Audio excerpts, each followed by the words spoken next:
Hey everybody, and welcome to the YMU Give Miami Day Telethon. It's November 19th, it's Give Miami Day. It's time to give to nonprofits across the city of Miami. And so I'm here with our CEO, Sammy Gonzalez, to talk a little bit about what we're doing today. So maybe you can start us off by telling us what YMU does in case any of you out there don't know yet. Thank you. Young Musicians United is a nonprofit that believes that every child deserves access to a free music education, no matter what their socioeconomic background. We do free in-school music education. We do after-school. We give vocational experiences to students who want to be employed upon graduation or have an opportunity for scholarship. And it's been 7 years in the making. We're at 25 schools, 2,500 students, and growing. So Give Miami Day is a special day here in Miami that comes only one day a year. Do you want to tell us a little bit about why Give Miami Day is special, why it's so impactful to donate today instead of any other day, and then maybe a little bit about YMU's history with Give Miami Day? So Give Miami Day is an amazing, amazing day put on by the Miami Foundation, and the idea is to support and to celebrate all of the amazing work of all the nonprofits in Miami-Dade, in Miami. And it's a day where all nonprofits sign up, and we get to ask people to donate and tell them about our cause. And what we've seen is that people are used to giving on this day, and there's a huge influx of support and donations. And I know last year we raised $14.5 million as a city, and we're already at $11 million.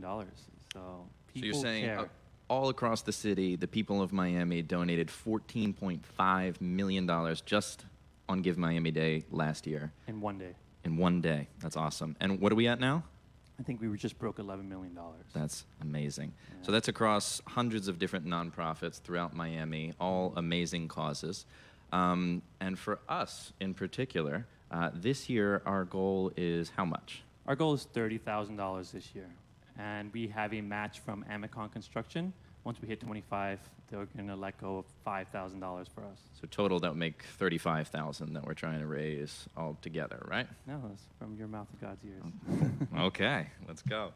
And in the past, Young Musicians Unite has participated in Give Miami Day.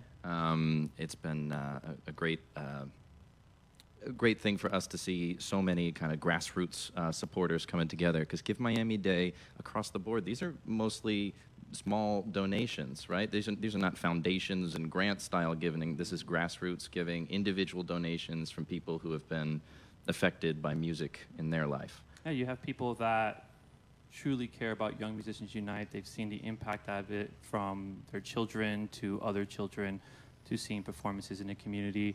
The average give is anywhere from $50 to $25 to $100. But then every once in a while you get surprised with that $1,000, $500 give, and that makes the hugest difference. Yeah, absolutely. We'll be thanking a lot of our donors throughout this live broadcast. It's about 2:20 p.m. here in Miami. And we'll be going live today until 7 o'clock, and then we have another broadcast this evening at 7:30. So we'll be giving you updates on where we're at fundraising-wise. We'll be giving shout-outs to our donors. And we have a lot of special in-studio guests here today. Mm-hmm. We have some musical performances going on, etc. Is there anything you want to say before we welcome our first guest to the studio? There's a lot of talent today. We do have our 7:30 premiere of our From Live to Your Living Room. It's amazing performances, amazing show. We have Michael Schwartz as a guest tonight. Mm-hmm. And please donate. You can donate right now at...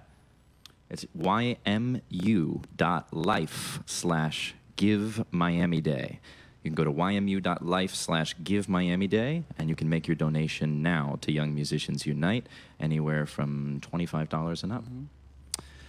So today, this is a very special day for us, and so to commemorate that, we brought in some very special students and friends and guests and alumni. And today we have an alumnus. Yes, I'm looking at it right with us. We have Ceci Leon here in the studio. Ceci is a vocalist and guitar player. She's a former student of Young Musicians Unite. Ceci, you were part of the Miami Beach Senior High Rock Ensemble, which we're going to play some performance clips from in a few minutes. But first, we get to hear some of your music live in studio. You want to tell us what you're going to play first? Cool, yeah. So this first song that I'm going to play is called Molasses by Hiatus Coyote. Awesome. All right. Great. Take it away. Thank you.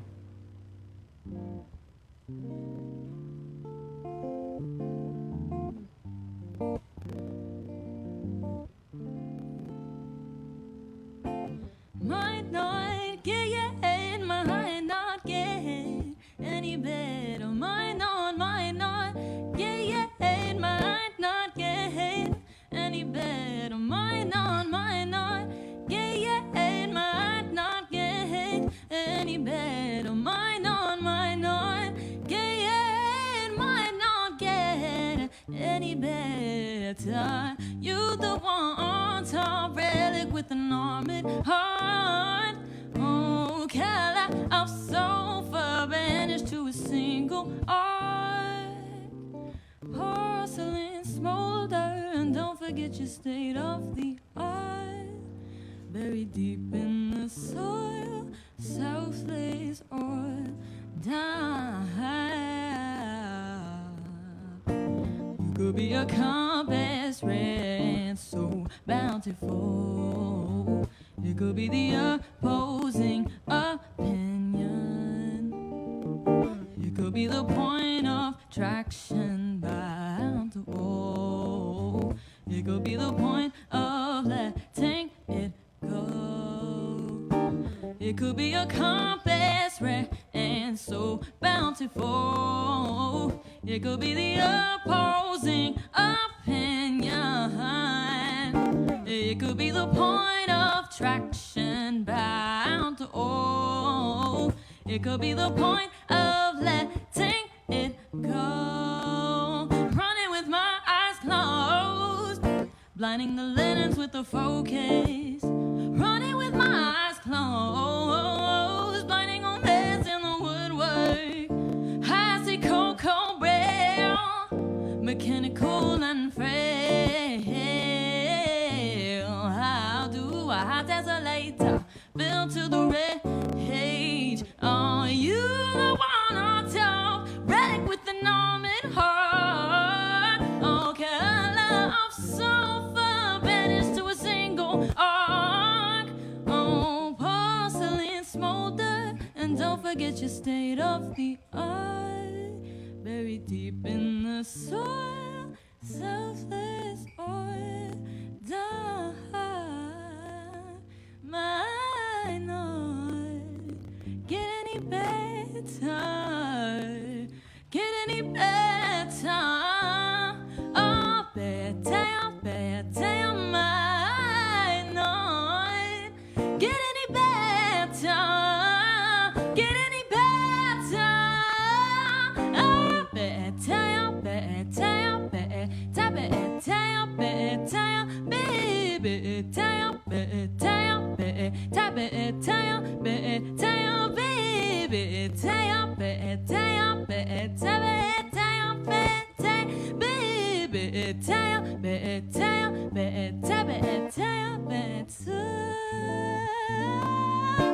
it could be a compass, rare and bountiful. It could be the opposing opinion.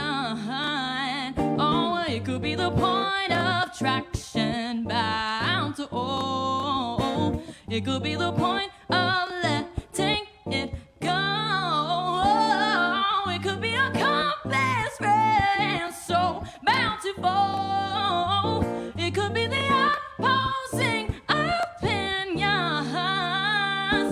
It could be the point of traction bound to all. It could be the point of letting it go.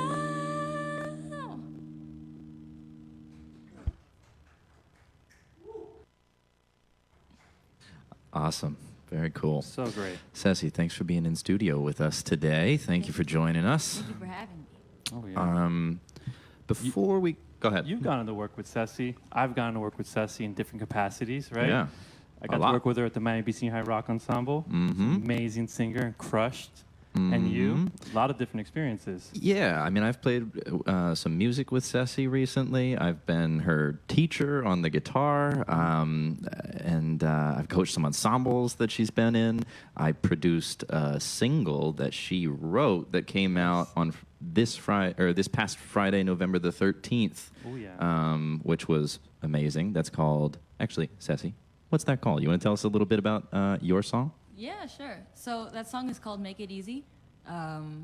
Yeah, it was the first song that I had written like completely in its entirety, and I was like, okay, let's record this like finally now that I have something totally finished. And yeah. Do you want to talk about the process for a second of recording it? Like how, I'm sure people would be curious to know, and especially because it's different for every composer, but what was the process of writing that song? Can you take us from like idea generation to having a fully mixed and mastered beautiful song on Spotify and et cetera? How did it get from there? You know, tell us a few of the steps in between. It's like an hour or two of work, right?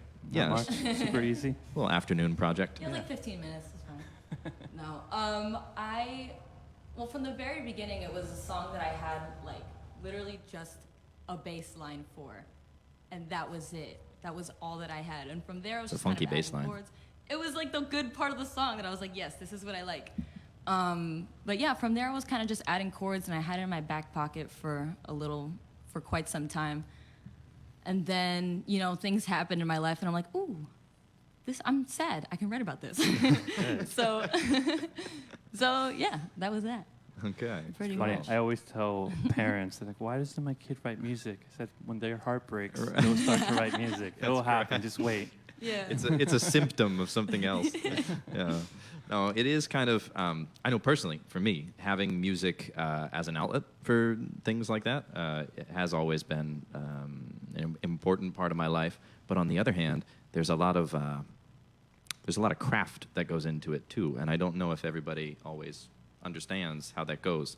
So like for you, for instance, when you did that song, if I'm not mistaken, we did at least a demo or two, I think. We did 2 separate demos for that song, right? We recorded all of that ourselves, playing the instruments. You and I played software drums and all those kinds of things, right, to get the feel of the song as it would be laid out for the band, because you didn't just write the song, but you had actually produced it with a full band and et cetera.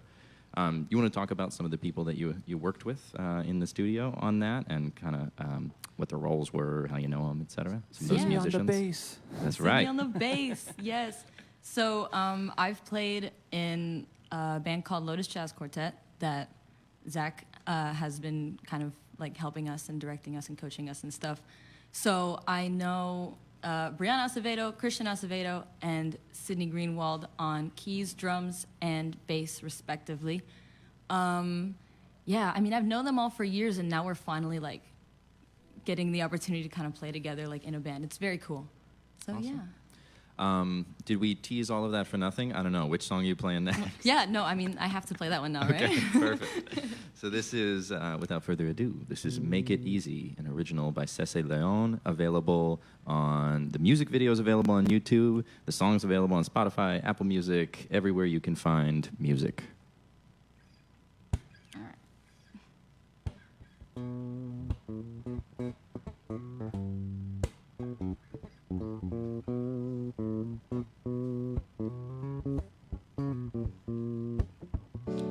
God is himself, walk around like no one knows and no one cares. How do you do it? Curious yet fair. Where do you go when you enter my mind? And all I can see are your crooked teeth and perfect smile. Wish I could see myself in you and do the things you do. And someone tells me you think the same. Let me try and help you play the game. I will make it easy for you. Find the courage to say hello.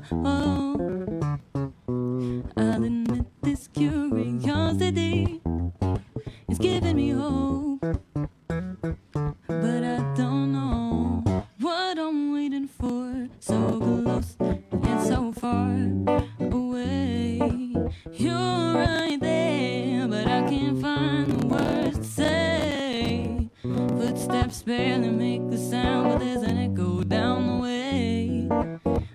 mouth that feels like sunshine and eyes that feel like rain. Wish you could see yourself through me.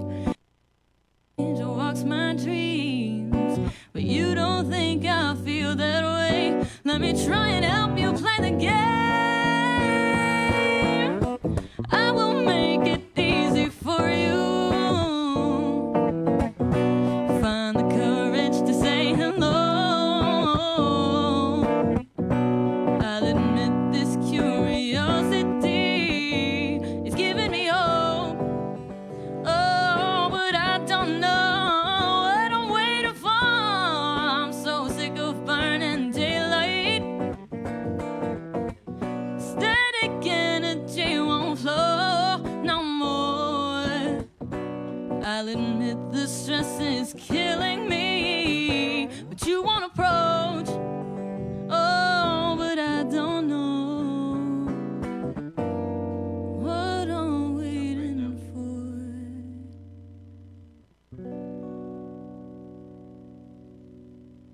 for. All right. Nice, Ceci. Thanks. Very cool. All right. So now I want to talk to you about your history a little bit with music. Today we're raising money for Young Musicians Unite on Give Miami Day.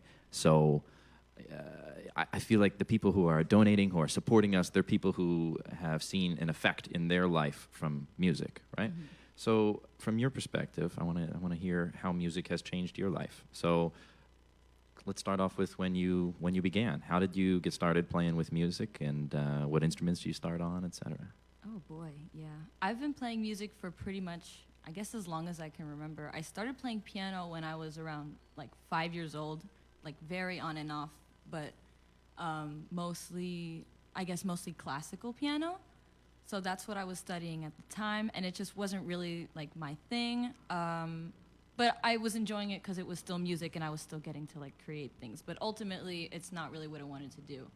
And then by the time I turned 11 or 12, I picked up the guitar, and that's when you started teaching me, actually, right? Yeah, it's been a minute. So yeah, it's been quite some time. But yeah, so that's when I picked up the guitar, and I was like, okay, this is better. This is what I want to do. Mm-hmm. So yeah, so from there, it's gone from like a classic rock phase to like, I guess more like pop contemporary to now like jazz-ish phase. Jazzy phase, yeah. Awesome. Yeah. And what through this journey, to you, what has motivated you to take music so seriously? Because some people, they get into music and they enjoy it as a listener. Some people enjoy playing music, but they enjoy playing it as a hobbyist. And then other people, like yourself and some of our students at Young Musicians Unite, tend to take music quite seriously. They spend a lot of time working really hard on their own, not easy stuff to do, sitting in a room alone practicing to get better at your craft. What kind of motivates you to work that hard, and what have been some like maybe milestones or achievements along the way that have like shown you like, oh wait, this is worth doing, like I'm going to keep putting the time in? Right. I think I'm not a very, I guess, work-oriented person. Yeah, that feels weird to say, but I guess I'm not. I guess I'm not really like super work-oriented. Okay. I tend to, I guess, fall on like the artistic side of this, of like the left brain, right thing, right brain, whatever. Right. More creative. Yeah, exactly. I don't really see myself doing anything else. Like I feel like if I had like a desk job or just was like working, I would hate it. I wouldn't know what to do with myself. So I guess that's kind of what's pushed me beyond just like doing music for a hobby. Whereas like if I can do this for a living instead of just do it on the side.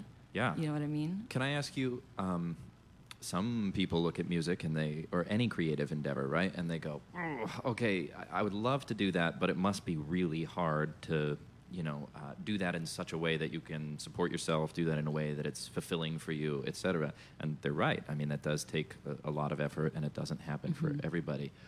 Were there any examples in your life or anything that like made you think that that was possible? Why did you not have that kind of roadblock in the back of your head of like, oh, this is a terrible idea. I don't know if this is going to work, et cetera? No, I definitely did. I just, I guess I didn't really care, like, if that makes sense. I think that's called conviction. Yeah, we can call it that. Yeah. Yeah, honestly, the thing is, I don't see myself doing anything else, so to just have it even on the side, like, what else would I do? You know what I mean? I do. I don't know what I would do. Like, this has to be the thing that I do. That's awesome. Or else I'm going to go crazy. You know what I mean? Yeah. Yeah. So I want to talk to you some more, but before we do, I know you have some more songs for us. Do you know which song you want to play next? Yeah, sure. I'll do, okay. So this next song is called, what's it called? It's by Eloise. It's called You, Dear.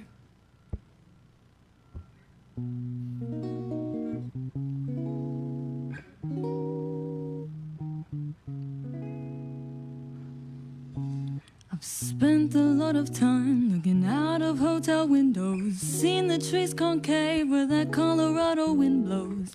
I know the metro system inside out. Paris never changes. I know my way about.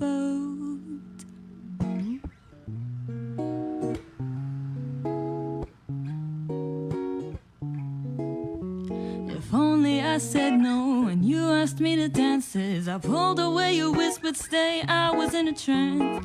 I happen to know that what I felt you felt too. That makes no difference to me. I know this love is doomed, but you, dear,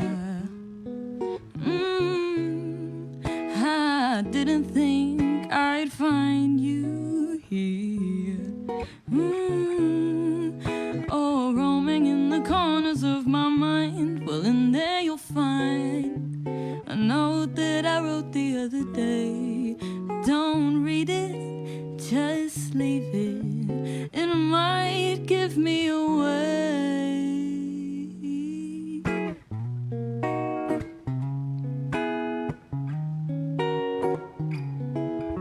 I never liked you much, you're always so complacent. And though I laugh along, I find you test my patience.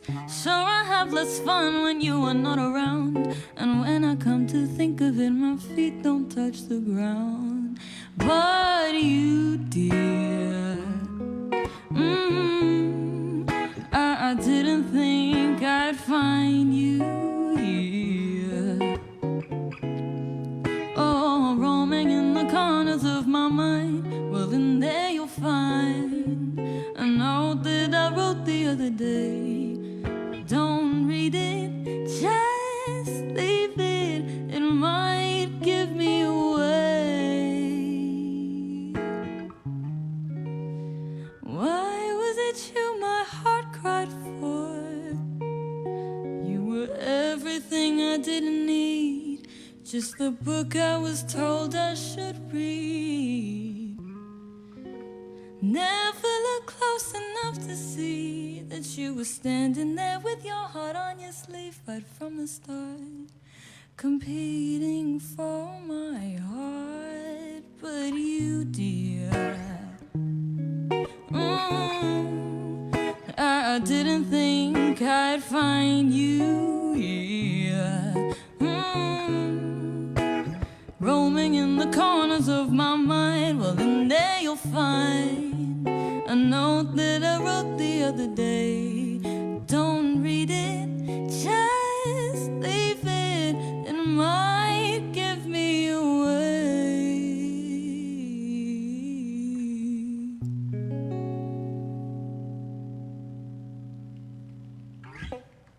Yeah. Cool. Thank you. Beautiful. All right, so I want to talk to you a little bit about your experience with Young Musicians Unite. If I'm not mistaken, you were a member of the Miami Beach Senior High Rock Ensemble, which is a YMU program, and one of the programs that your donations today will be going towards. Again, this is Give Miami Day, and we're raising money for your Young Musicians Unite programs. One of those programs, the Miami Beach Senior High Rock Ensemble, this is kind of like a high-level performing group. It's generally for kids that are taking music more seriously and want some like true pre-professional experience, like what real gigs feel like, and setting up in a playing in real venues, setting up with a whole stage crew, etc. It's this like kind of cool vocational experience. Yeah. Can you talk a little bit about what your time in Rock Ensemble was like and what you learned from that time? Any cool experiences that you had? Any challenges that arose? Yeah, definitely.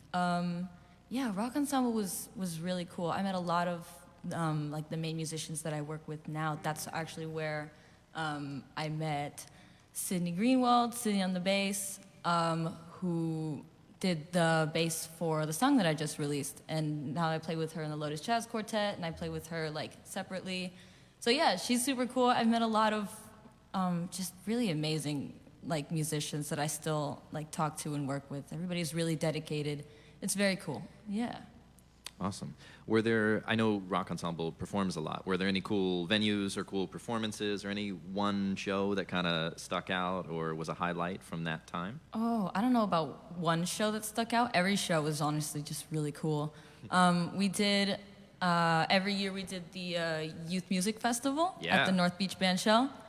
That's always wild. That's really cool. That's a great time. Lots of folks in the audience. Yeah, exactly. And we've played even just like cute, like smaller things, like at the North Beach Elementary, where we just. That's so much fun. It's so cute, and you have all the little kids sitting up front, and they're like you can tell sometimes you're like, oh, I want to play music, like. Yeah, you're inspiring that in the next generation. It feels good. Yeah.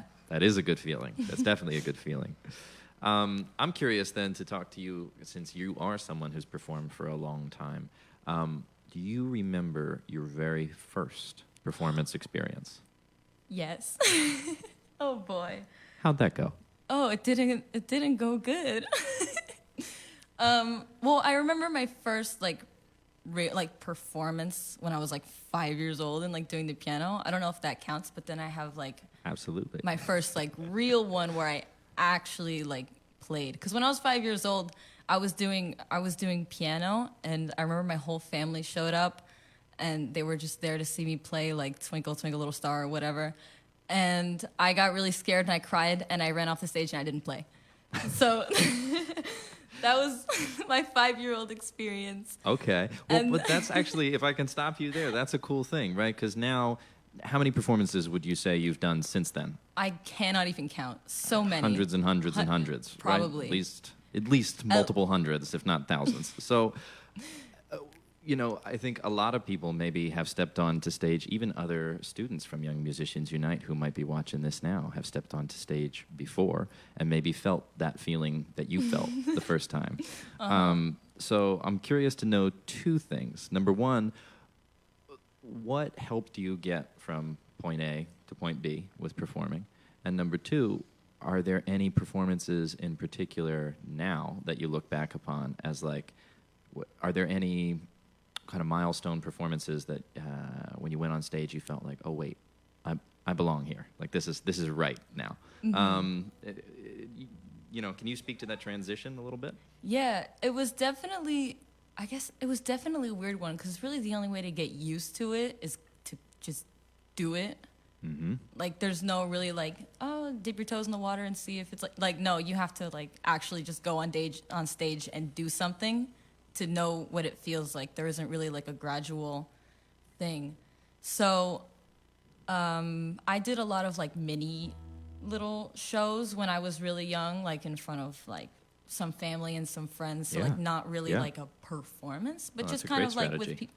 Yeah, just people that like I know. And then from there, my first like real performance in front of a bunch of people, probably like 100 people, I was around like 8 or 9 years old. And I think I sang and I played piano. And yeah, that was really scary. That was the first like real one that I had ever done. How'd it go? It went good, actually. I remember like being really proud of myself afterwards, and I was like, yeah. I feel like those are the things that encourage you to keep going, right? When you hit the right balance of like challenge to your skill, right? When you have a performance like that is challenging and nerve-wracking and et cetera, but you still have the skill, you've prepared enough, you've learned your music, et cetera, you're ready to do that, and then it goes well. Those are the things that, like, you know, can reinforce it a lot over Right, time. yeah. So you, as I mentioned, we're in the rock ensemble. After we have one more tune, and then we have some clips coming up. We're playing some pre-recorded clips, and one of the things we're playing is Love on the Brain by Miami Beach Senior High Rock Ensemble from the annual spring music concert with YMU in 2019. So you're singing in that clip. Yes. And then we have, with a little help from my friends, that's coming up right That was after a good one. this live segment as well. Yeah, that is a good one. Do you want to tell us a little bit? I'll ask you that after 1 minute. Why don't we go to your fourth and final song? Why don't you tell us what you'll be playing for us today? Okay, cool. So this last song that I'm going to play is, I guess, a little bit slower, but it's by Hosier, who's been really, I guess, influential in the way that I write and play my music. So awesome. Yeah, I'm going to do that. This one's called Work Song.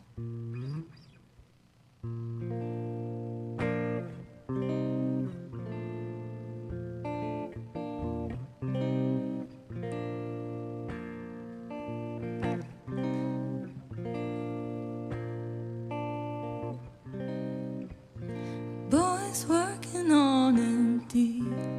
Is that the kind of way to face the burning heat? And just think about my baby. I'm so full of love I can barely eat. There's nothing sweeter than my baby. I never want once from the cherry tree. 'Cause my baby's sweet as can be. She gives me toothaches just from kissing me. When my time comes around, lay me gently in the cold dark earth. No grave can hold my body down, no crawl to her. Boys, when my baby found me, I was 3 days on a drunken sin. I woke with the walls around me, nothing in a room but an empty crib. And I was burning up a fever. I didn't care much how long I lived, but I swear I thought I dreamed her. She never asked me once about the wrong I did. When my time comes around, lay me gently in the cold dark earth. No grave can hold my body down, I'll crawl to her. When my time comes around, lay me gently in the cold dark earth. No grave can hold my body down, I'll crawl to her.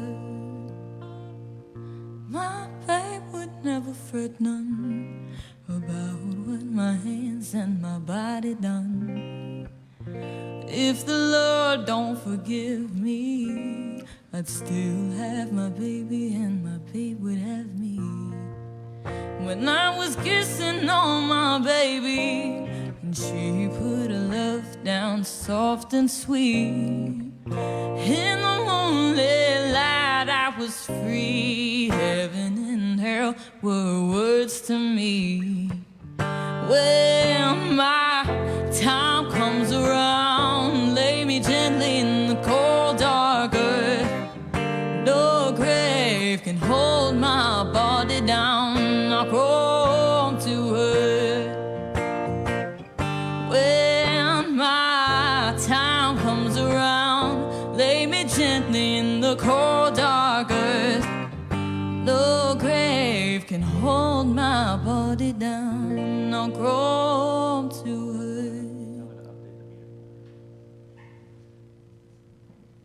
Yes, Ceci. Thank you. All right. Awesome. So, unfortunately, very sadly, we've come to the end of this segment. But before we move on to some clips, which actually feature you, which is very cool, wanted to ask you two more questions. The first one is, if you could speak to these folks out there today who are considering donating to Young Musicians Unite, what would you say to them, or why would you encourage them to donate to YMU? That's a good question. There's so many reasons, honestly. At least for me, I think the main reason is that a lot of these people that are in these programs are like me in a sense where I don't see myself doing anything other than music. And for the people that don't have, I guess, the economic availability to these music programs and to learn how to do music and to be effective in their craft, I think that's a great reason to donate. Yeah. I share that feeling. If I hadn't discovered music, if I didn't have access to music education, I don't know where I would be or what I'd be doing, for sure. Yeah. Okay, so before we roll this clip, do you want to tell us what we're about to see? We're going to see with a little help from my friends. Do you want to tell us about how that came together over this past summer? Yeah. This is the this is the videos. Got you. Okay, cool. Yeah, so this was like, I guess in the middle of the summer. Pandemic had just hit, and we were all, I guess, kind of like feeling pretty down on ourselves because we didn't have anywhere to go and nothing to like perform or even perform like with each other, no people to perform with. So this was a really nice way to kind of see everybody that was in Rock Ensemble again and get to play with them virtually, I guess. Yeah, it was really nice. It was great. Awesome.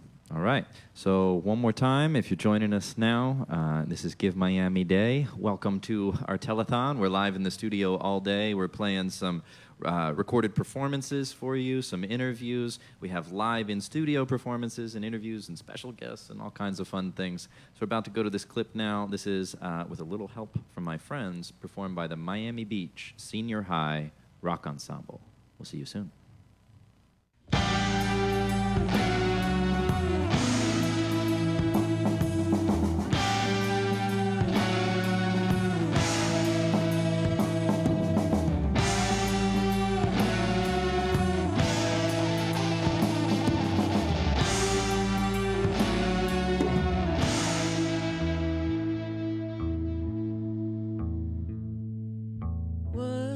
Would you do if I sang out of tune?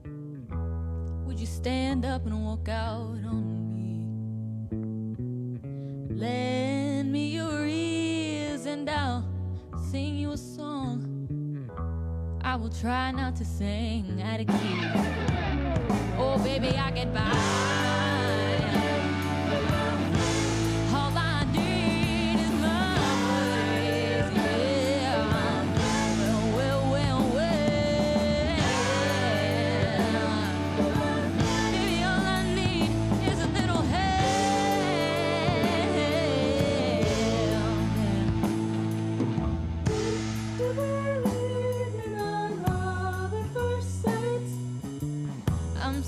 And it happens all the time.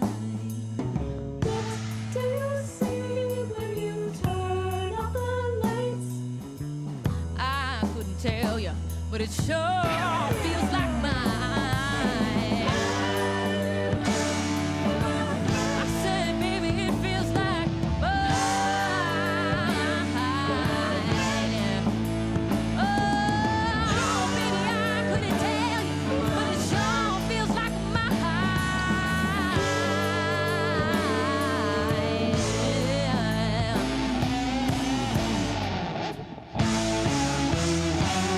Do you need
Welcome back, everybody.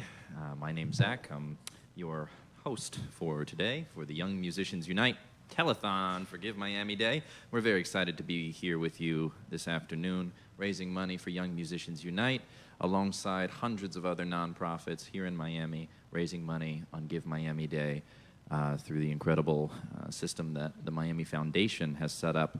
If you don't know already what Give Miami Day is, you can check it out on the Miami Foundation's website. And it's really easy to get there by just going to ymu.life/Give Miami Day. And that'll take you right to our page. You can read a little bit about what's going on today with Give Miami Day through the Miami Foundation. Coming up next, we have some more pre-recorded clips for you of different performances and interviews. The first thing we'll be seeing is an interview between Sammy, our CEO, and Kyle Tennyson, an alum of the YMU program. But before we get there, I want to thank our donors. Right now, if I'm not mistaken, we have just broken $18,000 raised today. We're at $18,197 raised, which is amazing. And I'm going to give a thank you to a number of our donors who helped to make this possible today. There are a lot of them, so I'm going to get to them little by little. But right now, I'd like to start by thanking the Roth family. Rick Roth, his daughter London is an amazing singer. Be looking out for her over the next couple of years. I'd like to thank the Akar family and the Chitani family, the Alaman family, the Sivantos family, Elaine and the Sagrera family, and the Chop family, and Cynthia Barrientos. Thank you guys so much for your donations on this Give Miami Day. And your money is going towards programs that are allowing for music access for students just like Ceci and some of the students that you're going to be seeing throughout the day who truly are musicians and have truly noticed a profound impact on their life through music, as have I. That's what inspires me to do the work that I do with YMU. I know that's what inspires a lot of you to donate, so thank you for those donations. We'll be having a lot more donor shout-outs coming up. There are, so far, almost 70 donations that have come in, which is amazing. So keep donating. Keep helping us raise money for Young Musicians Unite to bring music access to students all around Miami. We're in 25 different Miami-Dade public schools throughout the city. So thank you for what you're doing and the access that you're providing to music education. Coming up next, we've got some clips and then a live in-studio performance from another YMU alum, Stephen Shapiro. He'll be playing some solo guitar arrangements for you guys. This is very special, so be sure to stick around. Next up, we have a clip with Kyle and Sammy. So stick around. We'll see you in a few minutes. My name's Sammy Gonzalez, and I'm here with Kyle Tennyson, who's an alumnus and trombone player of Young Musicians Unite. Welcome, Kyle. Well, thank you for having me here. Awesome. So I've known you since you were 13 years old. Young Men's Preparatory Academy. YMU, we had our first program there. We're in our second year. I was teaching the program myself back then. And I've seen you grow into a man. And now you're at Florida State University. You're playing trombone. You want to be a professional musician. And I just feel blessed to have seen you grow and for you to be a part of my life and for me to be a part of your life. And it's so awesome to have you here right now to just talk to you. So when did you first hear about Young Musicians Unite? Like, how did it start for you? Well, the very first time I heard about you guys was at my school when you first came and you did guitar club with us. A lot of my friends were in it, and they really loved the YMU. I think I joined the next year, which would have been my freshman year, when you started the jazz combo. I love playing music to begin with because I've done it in church. Like, I do it in Honduras when I would go home. And when I saw you guys, it was just so much performance opportunity and another opportunity to just meet other musicians and play with them, and I really love that. What's your favorite memories when it comes to when you were in the jazz combo, playing with your friends, playing with everyone? Like, how was that vibe, the dynamic and everything, you know? Because I know for me, it was awesome to see you guys grow, not as just musicians, but as people, and you have a bond, and you still have a bond, and you still talk to the same students that you were friends with when you were 13, 14 years old. The experience with you guys, it really brought all of us together. Like everyone I know who does YMU, they all communicate with other YMU students, and they try to develop like long-term friendships with them. Just like me and Nick, we text almost every day, just talking random stuff, you know.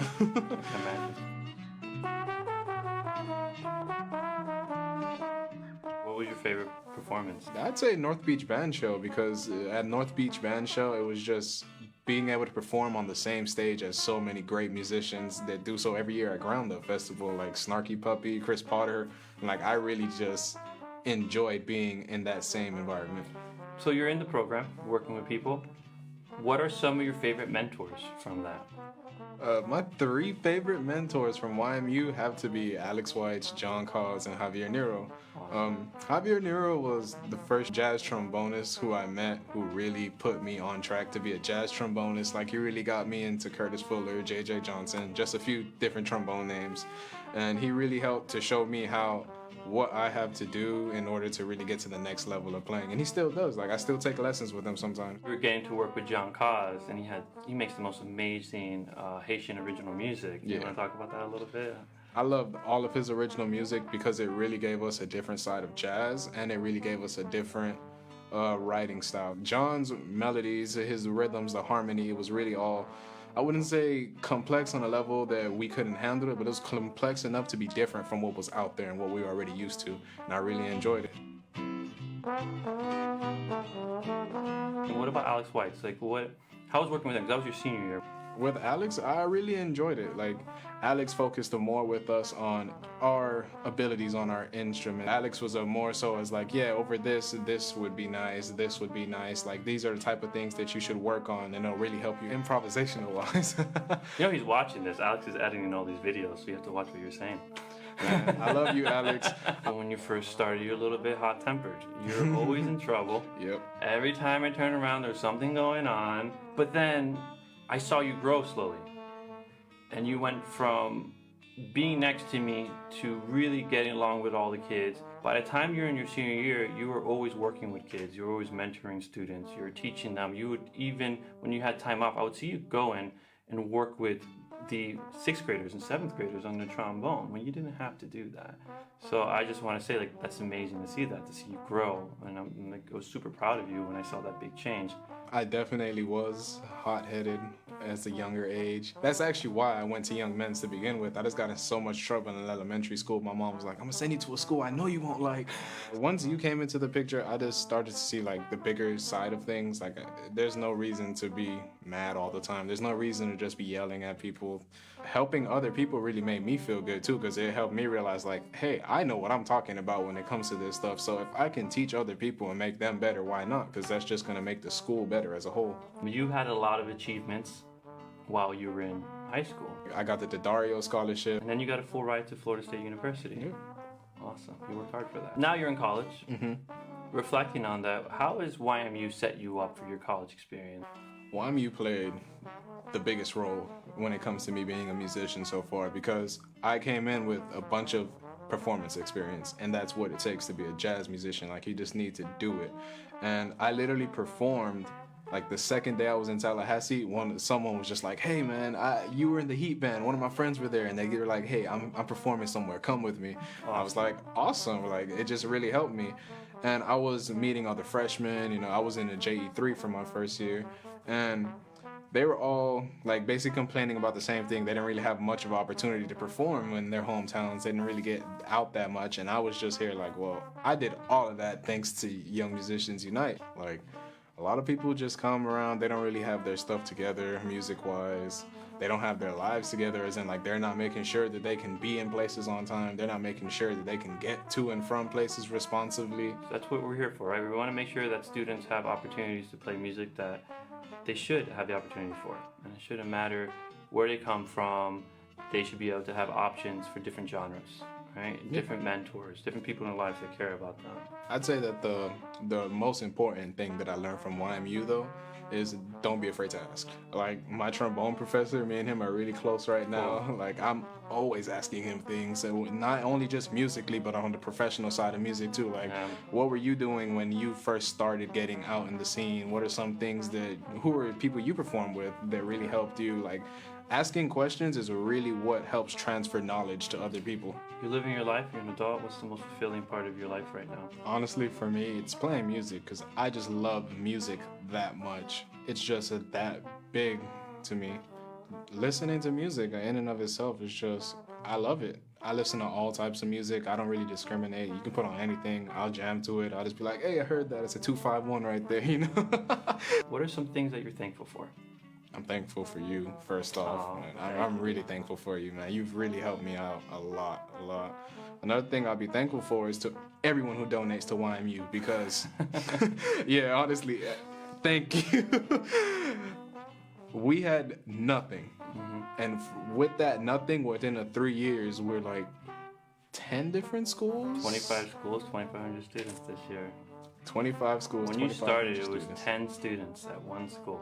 It's stories like yours that keep me going, and keep our team going. Because there's many moments where I wondered and asked myself, like, is what I'm doing important? Like, does this really matter? Like, why am I doing this? And I would just look at people like you and Nick and Caleb, and believe it or not, as much as we may have helped you, you helped me with our vision. What are we doing? How are we growing? And just that motivation to keep going, you know? So I'm thankful to you too. I appreciate it, my man. Thank you, man. I'll see you soon.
Yeah, Sammy, the reason I moved it to 35 and you said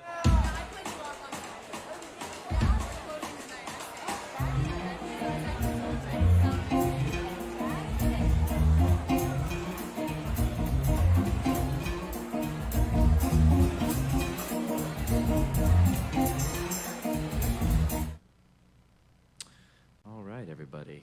Welcome back to the Young Musicians Unite Give Miami Day Telethon.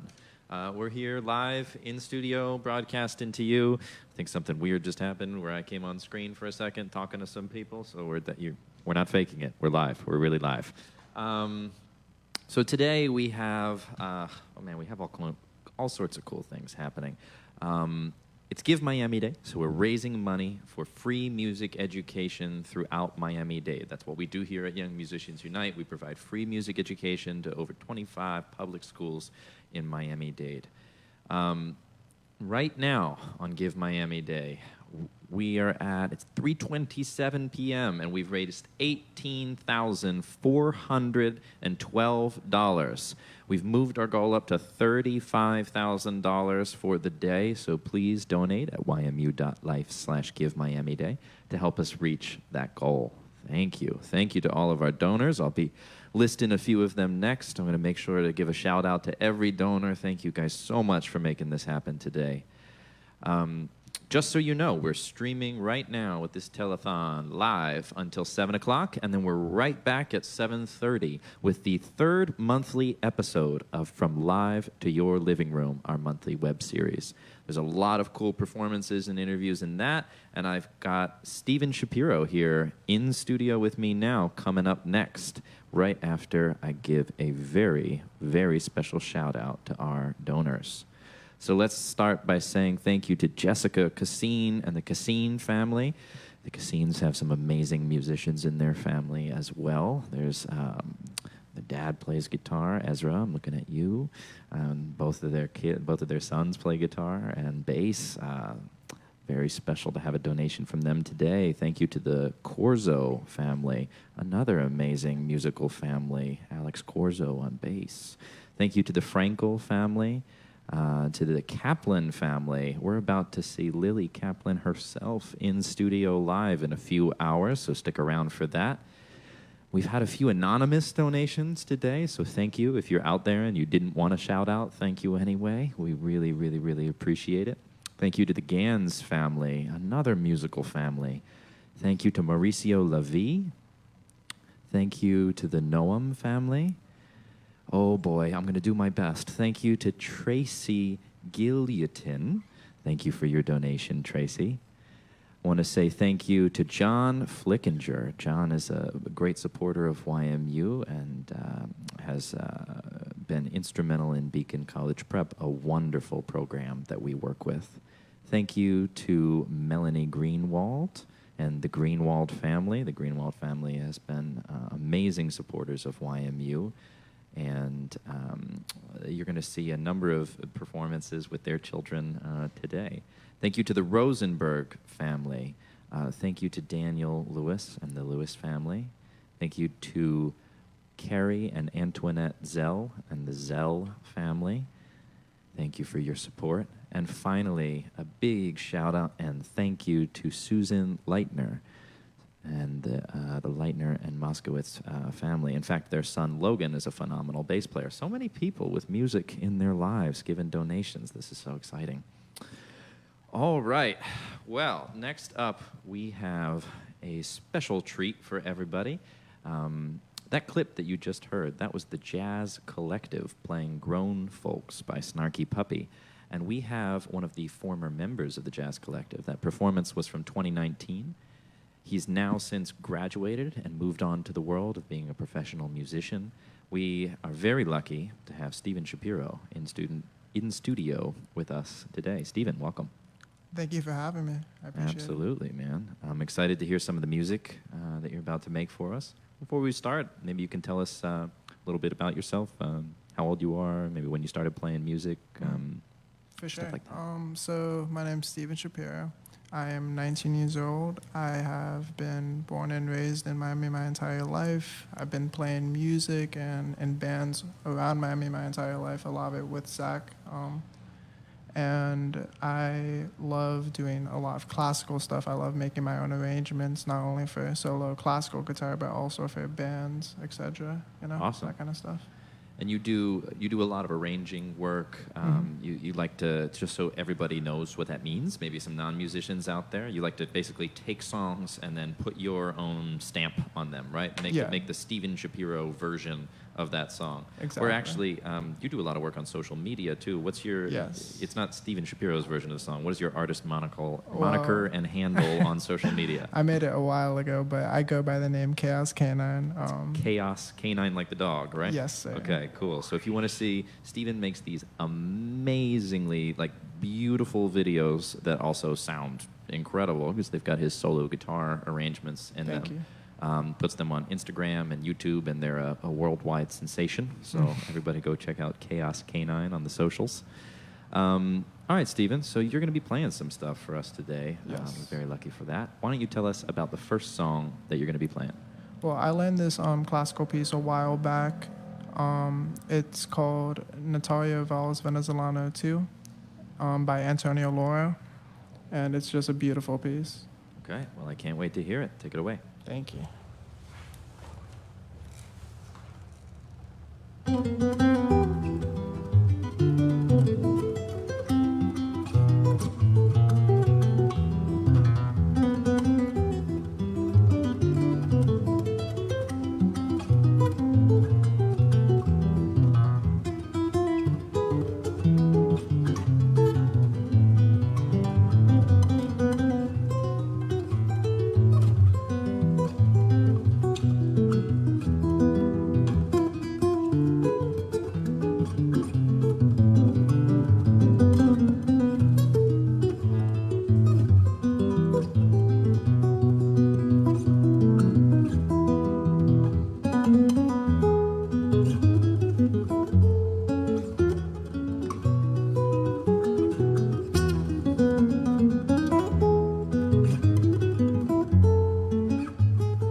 Thank you, Steven.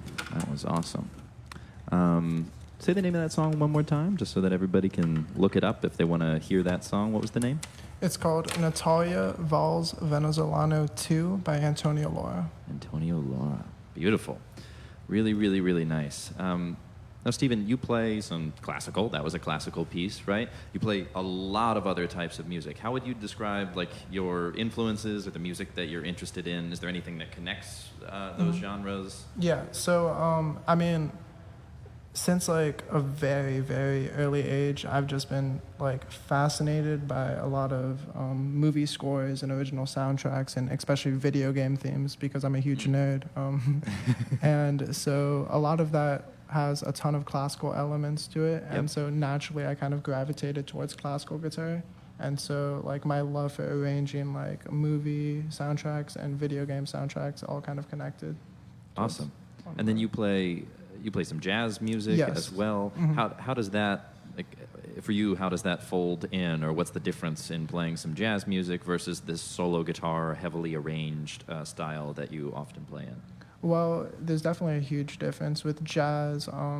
you're very free to kind of do whatever you want to do, and you get to improvise a lot. And normally, a lot of people say that classical guitar is the exact opposite of that. However, the way that I look at it, especially when I'm arranging, I take all of those like free-form, improvisational like elements, and I just use that for my arranging. Right. So it's like you're improvising ahead of time, but then you're like crystallizing it and keeping it in your arrangement. Exactly. So you So still it's might use improvisation to come Yeah. up with the It's music the in the best of first both place. worlds, yeah. Yeah. Okay. Cool. I like that. Very nice.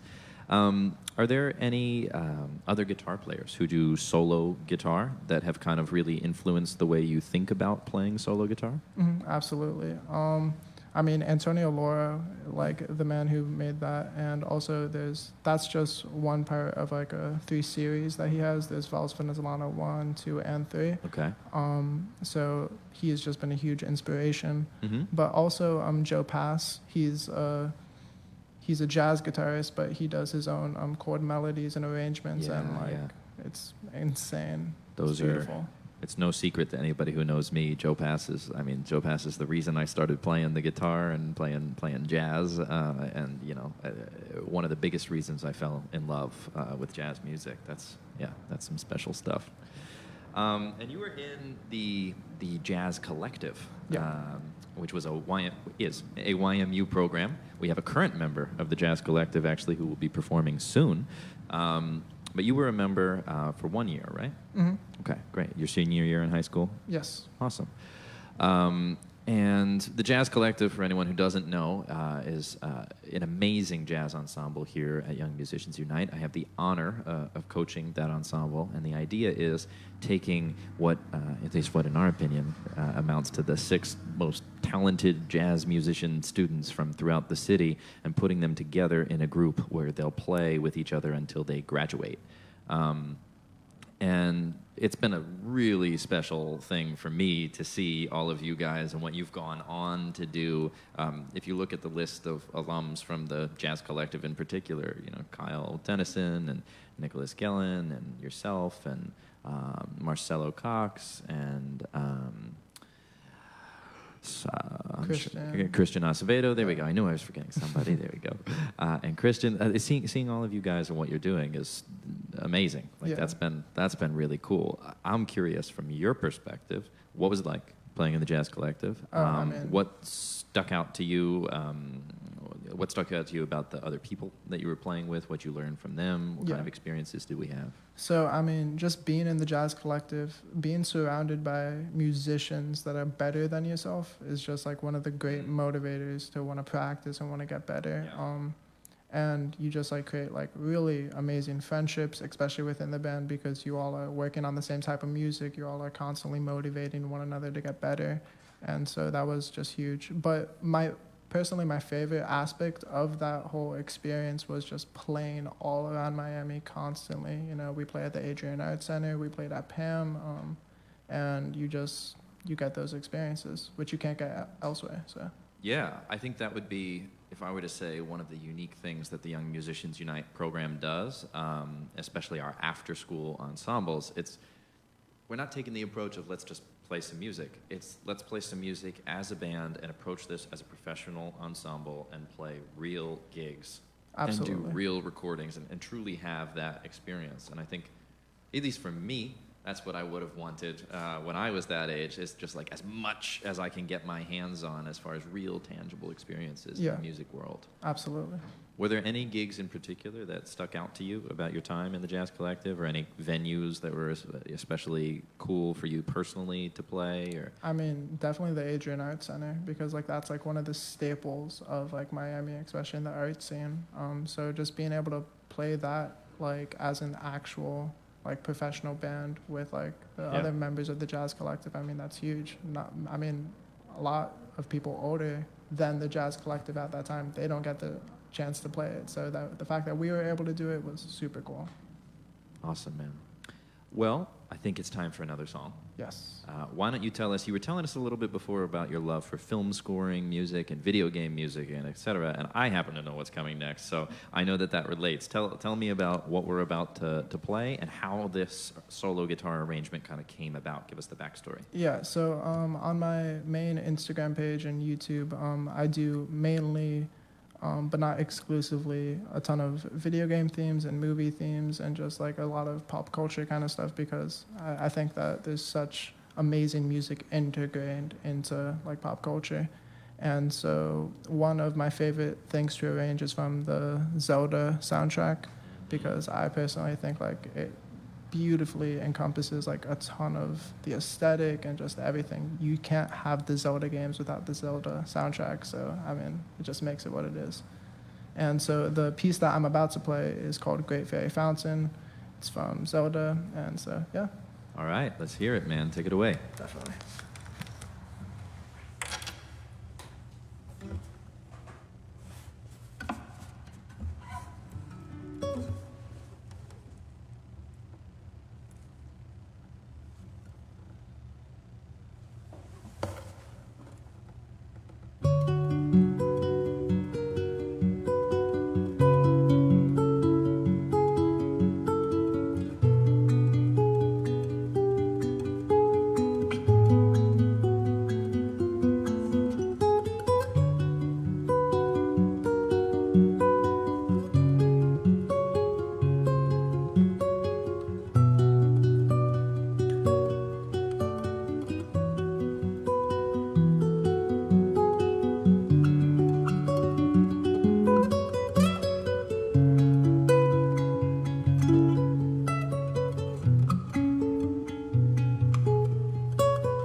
Yeah, Stephen.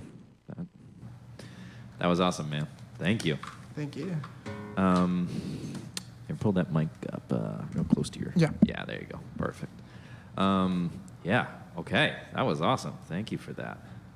So I wanna ask you, as a student from Young Musicians Unite, as a musician who's now a young adult, what would you say to other students who are starting in the Young Musicians Unite program? What kind of advice would you give them? Maybe you're thinking about if you had to give yourself some advice when you were younger and starting out as a musician, maybe only a year or two into your journey.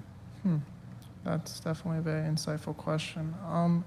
I think the best advice that I would give myself is to just make sure to do what, like, you're actually enjoying and practice what you're actually enjoying.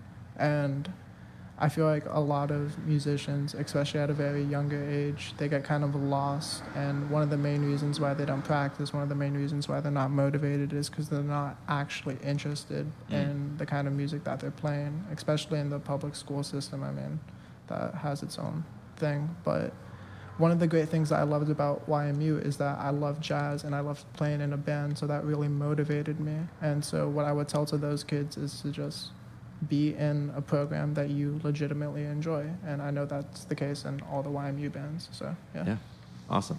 And then what if, I'm putting you on the spot today. This is, Okay. sorry, this is No what it's all worries. about over here. Oh. What would you say to somebody who's considering donating right now, who's on the live stream, watching this wonderful performance, and saying, maybe I will give to a program that supports students like Steven Shapiro? Absolutely. So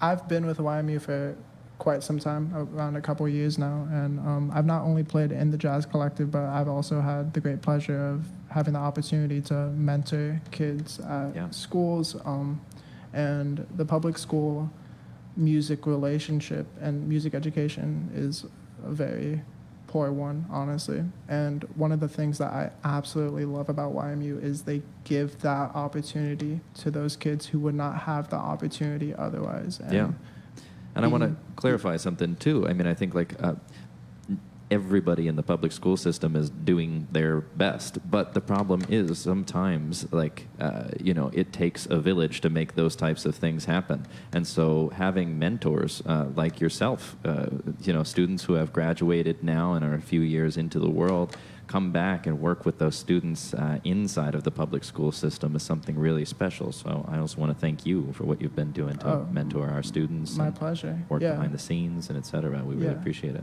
YMU just like completely makes the public school education for music a lot better. So that's what I would have to say to anyone who is considering donating, which you absolutely should. Well, thank you, Stephen. I appreciate it. Unfortunately, it has come to the end of this segment, but you'll be seeing more of Steven Shapiro today. He'll be accompanying some of our upcoming guests, so please stick around. We're going to play some clips now, and then after that, we have some more shout-outs to some more amazing donors. Again, it's Give Miami Day. We're raising money for Young Musicians Unite to provide free music programming across Miami.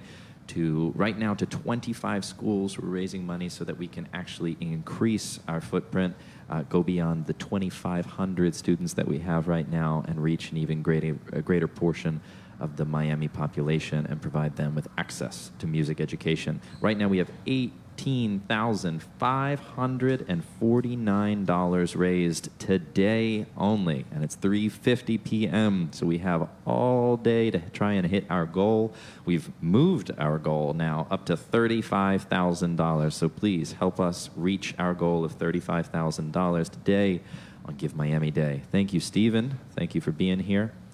Right now, we're going to go to some pre-recorded clips, and then we will be live with another alum of ours. This is Dave Desmaretz coming right up. And now, a very silly, very special staff performance of Thriller.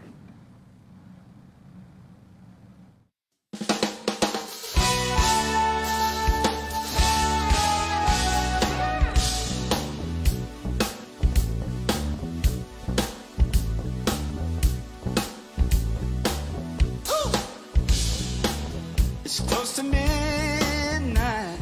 Something evil's lurking in the dark. Under the moonlight, you see a sight that almost stops your heart. You try to scream, but terror takes the sound before you make it. You start to freeze as horror looks you right between the eyes. You're paralyzed. 'Cause this is Thriller, Thriller night, and no one's gonna save you from the beast about to strike. 'Cause this is Thriller,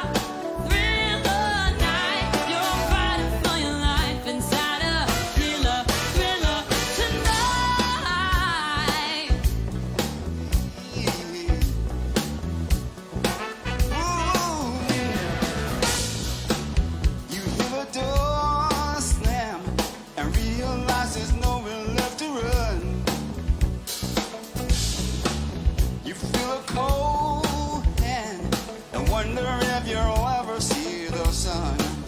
You close your eyes and hope that this is just imagination. Girl, but all the while you hear the creatures creeping up behind. You're out of time. 'Cause this is Thriller, Thriller night. There ain't no second chance against a thing with 40 eyes, girl. Thriller, Thriller night. You're fighting for your life inside your thriller, thriller tonight. Night creatures crawling, the dead start to walk in their masquerade. There's no escaping the jaws of the alien this time. This is the end of your life. They're out to get you, jumping, folding in on every side. They will possess you unless you change your number on your dial. Now is the time for you and I to close together. And all the while, I'll save you from the demons on the screen. I'll make you see. 'Cause this is Thriller, Thriller night. 'Cause I can thrill you more than any cool could ever dare try. Thriller, Thriller night. So let me hold you tight and share a killer, thriller, chiller, thriller here tonight.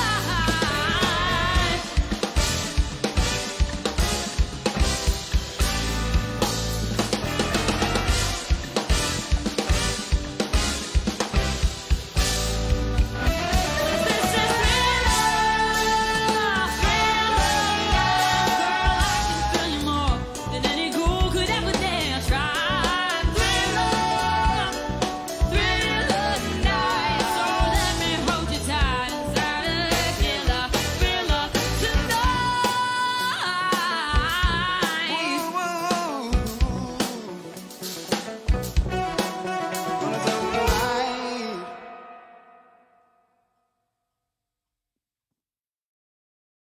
Hi everyone, this is Maria, Program Director for Young Musicians Unite.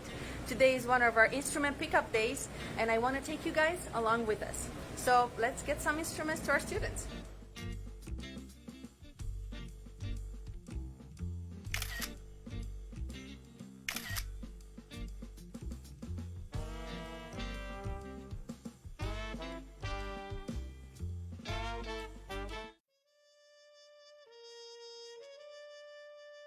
Hi, my name is Gabriel Johnson. I'm 16. I play trumpet and I go to Newark School of the Arts. What got me into playing trumpet was I was at a concert with my mother. It was a trumpet player. He was going crazy on trumpet, like insane. So I kind of told my mom, like, hey, I might really want to play trumpet. Then she was very supportive with this decision that I made. The first time I heard about Young Musicians Unite was when I heard that my brother was actually in the combo. They actually play a song called Strasbourg St. Denis by Roy Hargrove. That was one of my favorite songs, and then I asked if I could play with them. Then they said yes, then I just kind of started going to their practices too. At the time, I still wasn't responsible. I was kind of bad with my grades. Over the years, I started to know like how responsible I have to be in my music. Having friends, like musical friends, were actually very, very cool because they will always inspire me to practice. They will always like teach me new stuff that I did not know at all. So my very first performance was at this school Halloween show that I got to play for the first time with the combo. I was very, very, very nervous and excited at the same time because it was my first show. After the show, my friends came and told me how amazing I sound, which kind of brought me up. After that, I started practicing and working harder, and then I just started to fall in love for performing.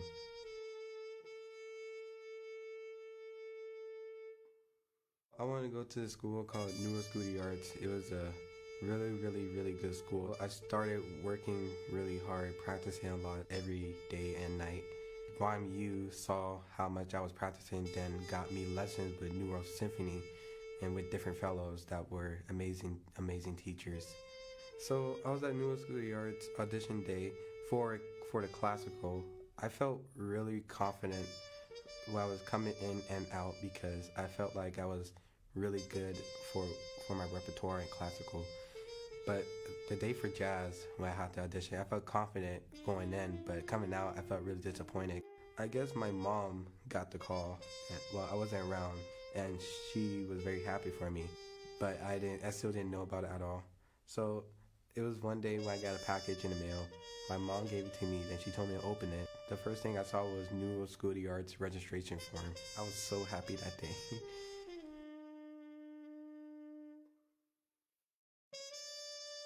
When I first got to New World School of the Arts, I was very nervous. It was at a point like I actually forgot to close my mute bag and all my mutes fell down the stairs. When I first saw the jazz band, met the jazz band, everybody was very nice. I felt like I was part of the family.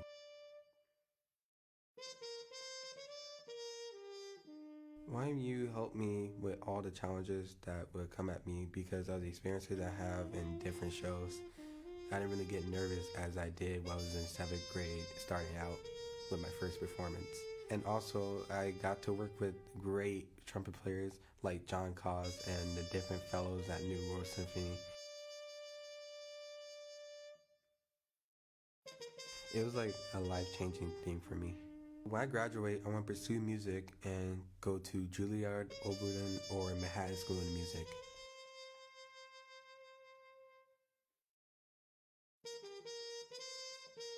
I'm so thankful for YMU being part of my life because it changed me to become a better person.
All right, everybody, welcome back to the Young Musicians Unite Give Miami Day Telethon.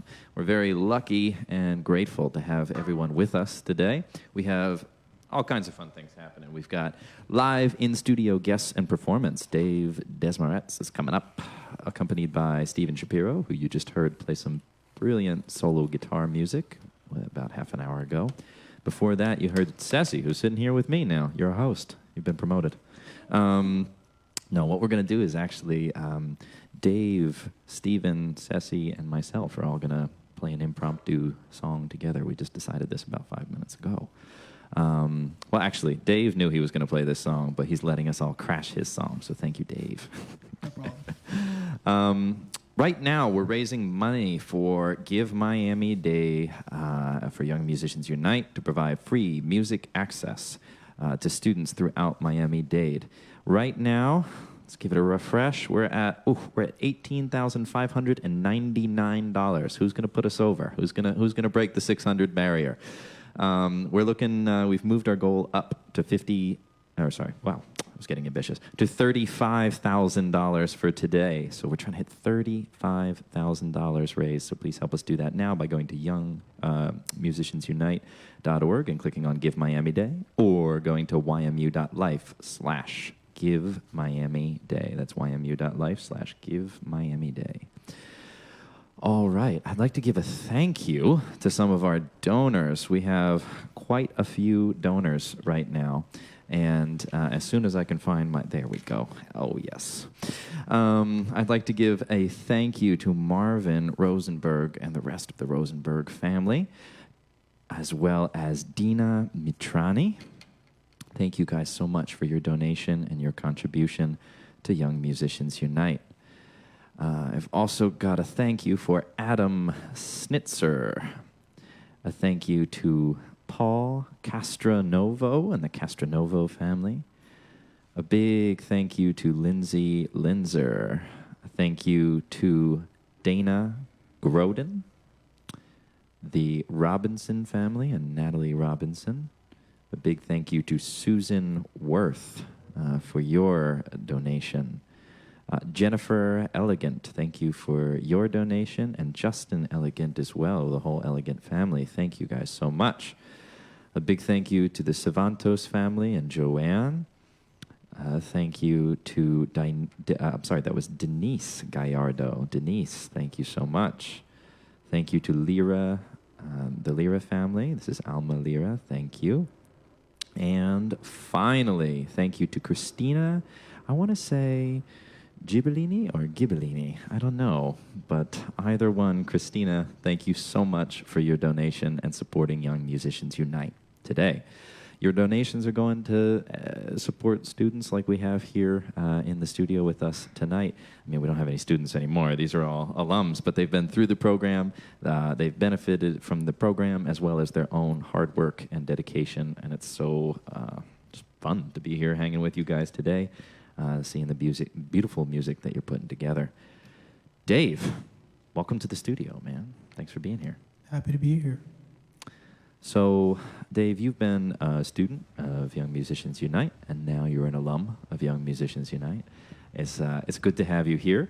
Why don't you tell us how old you are, where you go to school, where you went to school when you were part of a YMU program, and when you first started playing music?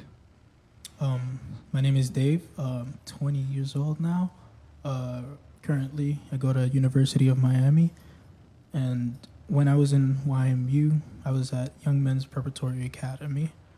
When I first started music, I want to say I was probably 10 years old.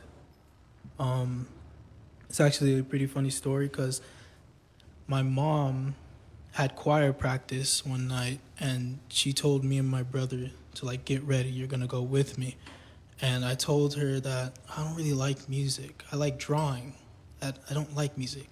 But I reluctantly went, and I practiced with the youth choir there, and that's when my addiction, so to say, started. I absolutely loved being in the choir. I loved the feeling of like harmonizing with everybody, producing such art, and being able to like look off the stage and see people's expressions and see how they feel to the music. That's what I really like about it. But yeah, started music at 10 years old. That's awesome. Well, Dave, thank you for being here with us today. Why don't you tell us what we're about to do here? Tell everybody what's about to go down. All right, so this is our first song, Best Part by Daniel Caesar. Yeah, awesome. Well, Dave's going to be singing for us, and he's accompanied by Steven Shapiro over there on guitar. I'll be playing a little guitar too, just because I couldn't resist. And Ceci Leon's going to be singing some harmonies for us. So I hope everyone enjoys.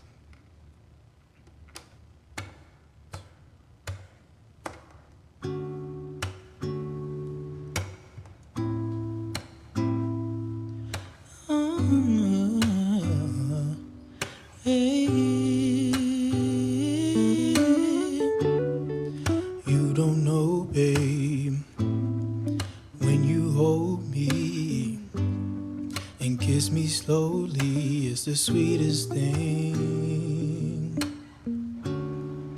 and it don't change. If I had it my way, you would know that you are. You're the coffee that I need in the morning. You're my sunshine in the rain when it's pouring. Won't you give yourself to me? Give it all. I just wanna see how beautiful you are. You know that I see it. I know you're a star. Where you go, I'll follow, no matter how far. If life is a movie, then you're the best part. Oh, you're the best part. Oh, best part. When the sun rises in those brown eyes, yes, you're the one that I desire. When we wake up and we make love, it makes me feel so nice. You're my water when I'm stuck in the desert. You're the Tylenol I take when my head hurts. You're the sunshine on my life. I just wanna see how beautiful you are. You know that I see it. I know you're a star. Where you go, I'll follow, no matter how far. If life is a movie, then you're the best part. Oh, you're the best part. Oh, best part. If you love me, won't you say something? If you love me, won't you? Won't you? If you love me, won't you say something? Yeah. If you love me, won't you? Love me, won't you? If you love me, won't you say something? Yeah. If you love me, won't you? If you love me, won't you say something? Yeah. If you love me, won't you? Love me, won't you? If you love me, won't you say something? Yeah. If you love me, won't you? If you love me, won't you say something? Yeah. If you love me, won't you? Love me, won't you?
just wanna see how beautiful you are. You know that I see it. I know you're a star. Where you go, I'll follow, no matter how far. If life is a movie, then you're the best part.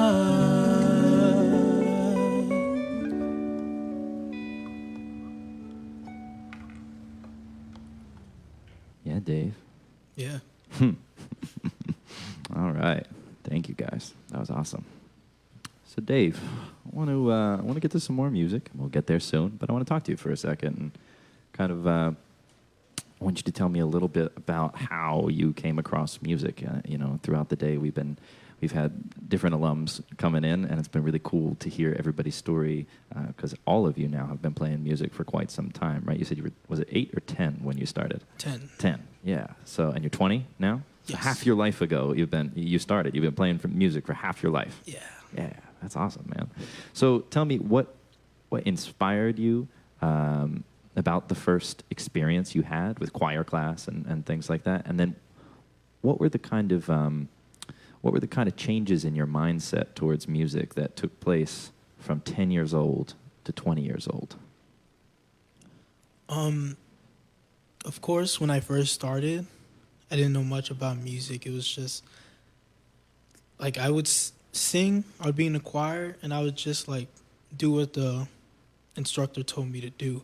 Yeah, I would sing the note he told me to do. But as the years progressed, I realized how much I loved singing and I loved music, and I would go to every practice, I would go to every performance, and it wasn't like a couple of years later that I heard this song that I really liked. It was One in a Million by Neo, and it's still like one of my favorite songs, but that's like the first song I've ever heard and like truly listened to, and I think that's when I like really fell in love with music.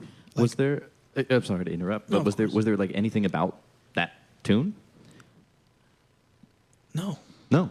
It's just I heard, like, I was in the mall one day with my family, and it was like playing on a TV, like the music video, and it just entranced me.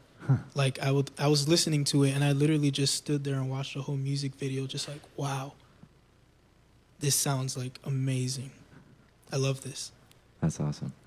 And like, so it was like as years went on in the choir, it's just like my taste for music like developed and everything, and it wasn't until YMU that I started learning even more about it and began like performing by myself and really just developing my own voice.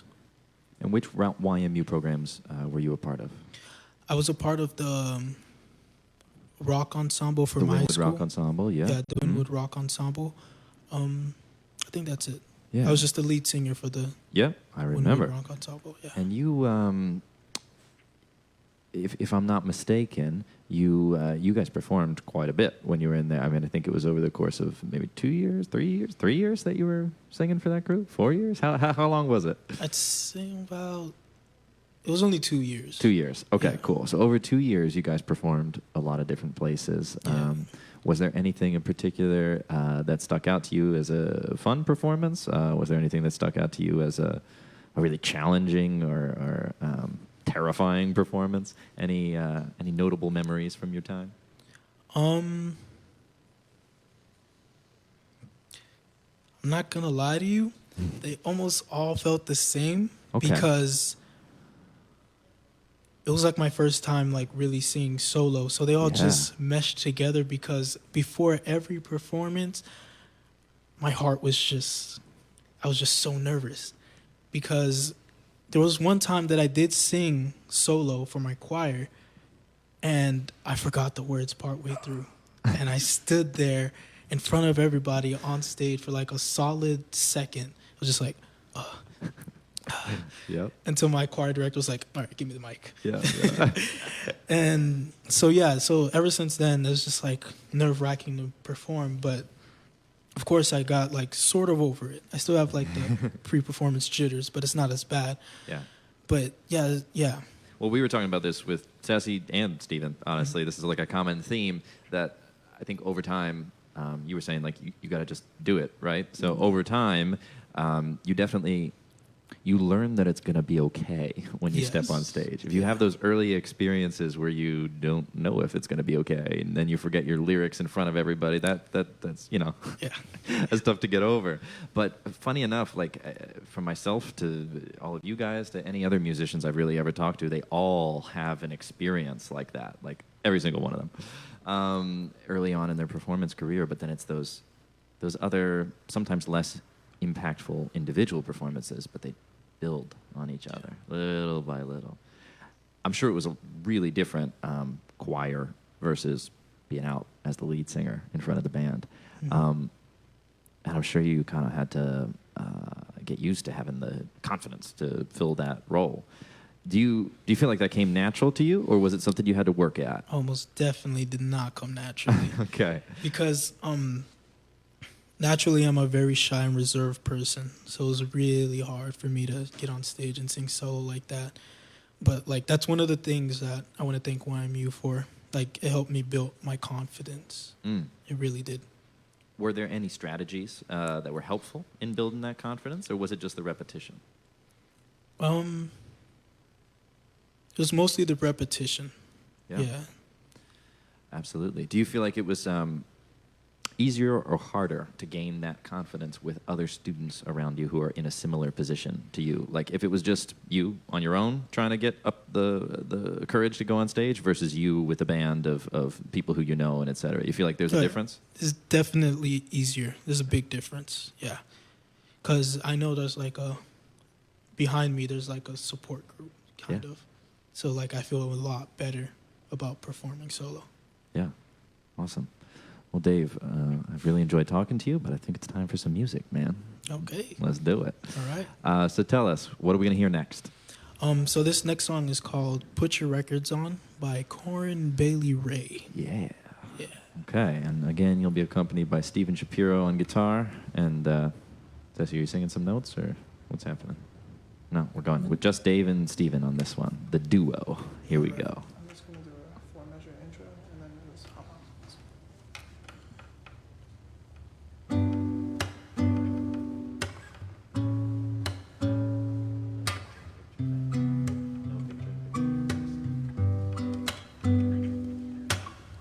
3 little birds sat on my window, and they told me I don't need to worry.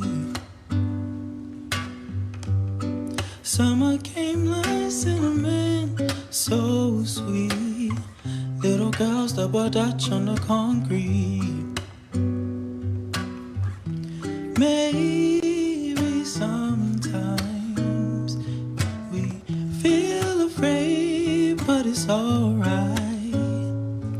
The more things seem to change, the more they stay the same. Don't you hesitate, girl, put your records on. Tell me your favorite song. Just go ahead, let your head down. Sapphire and faded jeans, I hope you get your dream. Just go ahead, let your head down. You're gonna find yourself somewhere, somehow. Blue as the sky, sunburnt and lonely, sipping tea in a bar by the roadside. Don't you let those other boys fool you. Gotta love that Afro hairdo. Maybe sometimes we feel afraid, but it's alright. The more things stay the same, the more they seem to change. Don't you think it's strange? Girl, put your records on. Tell me your favorite song. You go ahead, let your head down. Sapphire and faded jeans, I hope you get your dream. Just go ahead, let your head down. You're gonna find yourself somewhere, somehow. 'Twas more than I can take. Pity for pity's sake. Some nights kept me awake. I thought that I was stronger. When you gonna realize that you don't even have to try any longer? Do what you want to, girl, put your records on. Tell me your favorite song.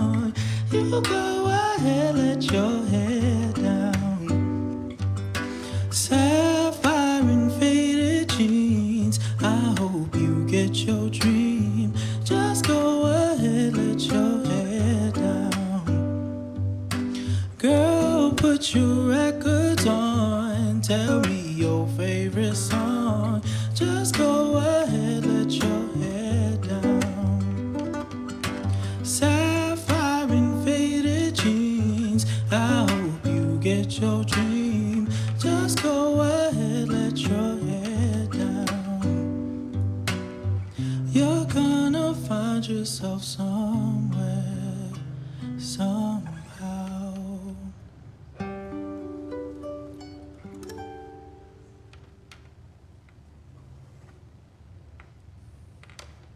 All right.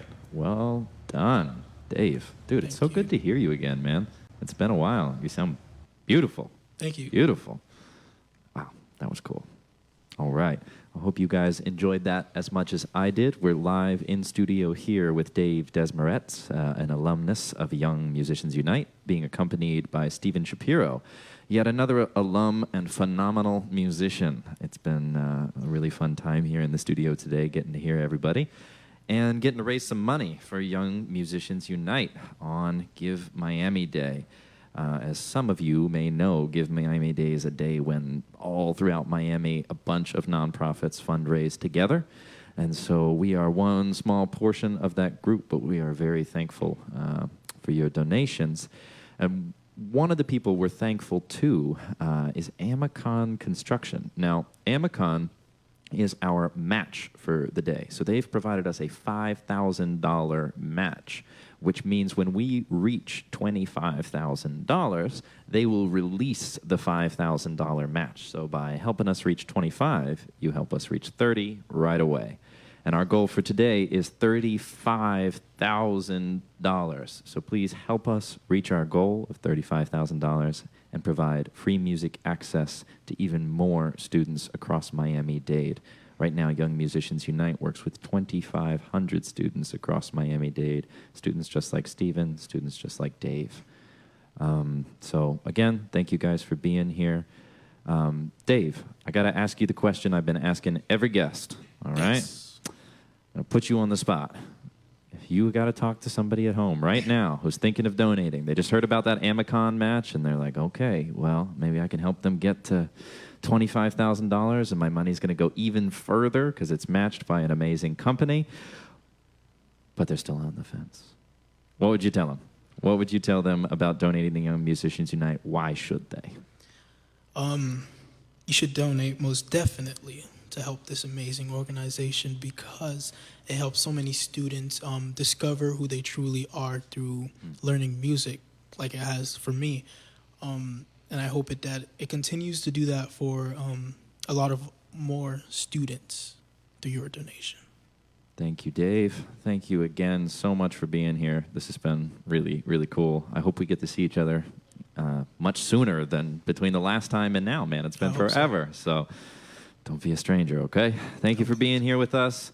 Dave, Steven, Ceci, everybody who performed during this segment. We have some great guests coming up. I see in studio right now we've got Cooper and Lily gearing up to perform for us, so everybody please stick around. I saw Guerwen somewhere. I don't see. There he is. I see Guerwen in studio getting ready to perform for us. So we're getting very close. Can't wait to share this music with you guys. Please donate at the link on the bottom of this screen, somewhere around here, ymu.life/Give Miami Day. Now we're going to roll some clips for you guys. This first clip we're playing, Dave, is, well, I don't know if you probably didn't see it because you were sound checking, but right before it went to you live, we played I Shot the Sheriff from the, I think it's 2019 or 2018 concert. And we've got another one coming up now that you are featured in. This is I Feel Good. I think you're singing some backups on that from Meteuchaelle. Mm-hmm. Yeah. All right.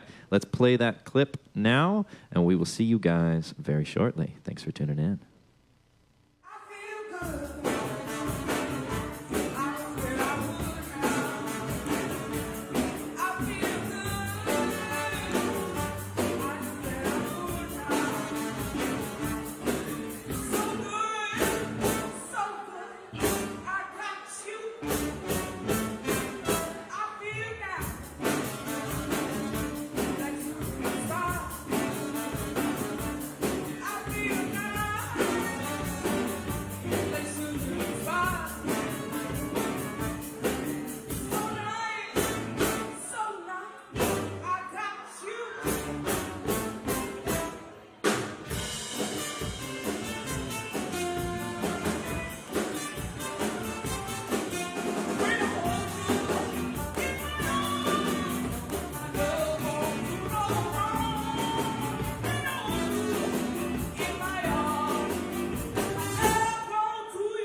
the street when out the corner of my eye saw a pretty little thing approaching me.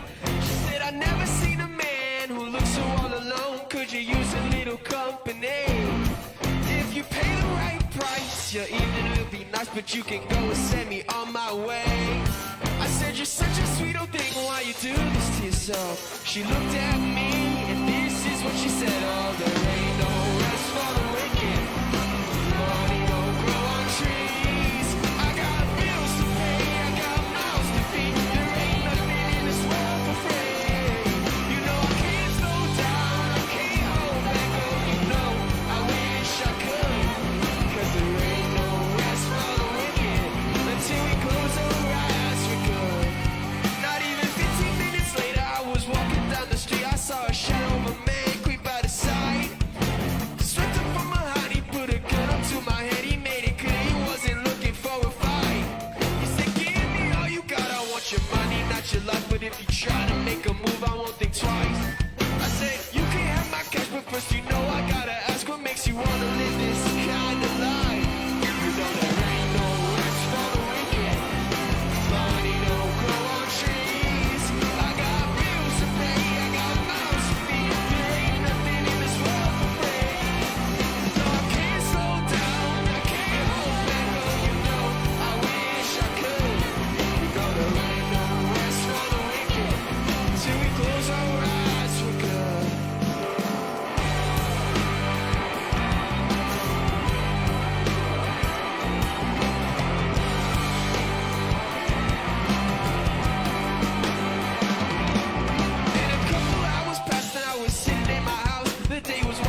till the end.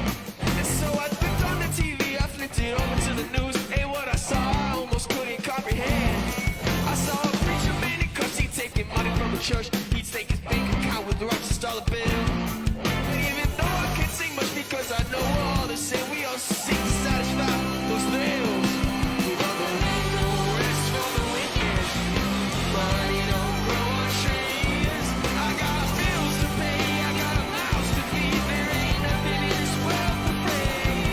You know I can't slow down, I can't hold back up. You know I wish I could. You know there ain't no rest for the wicked until we close our eyes.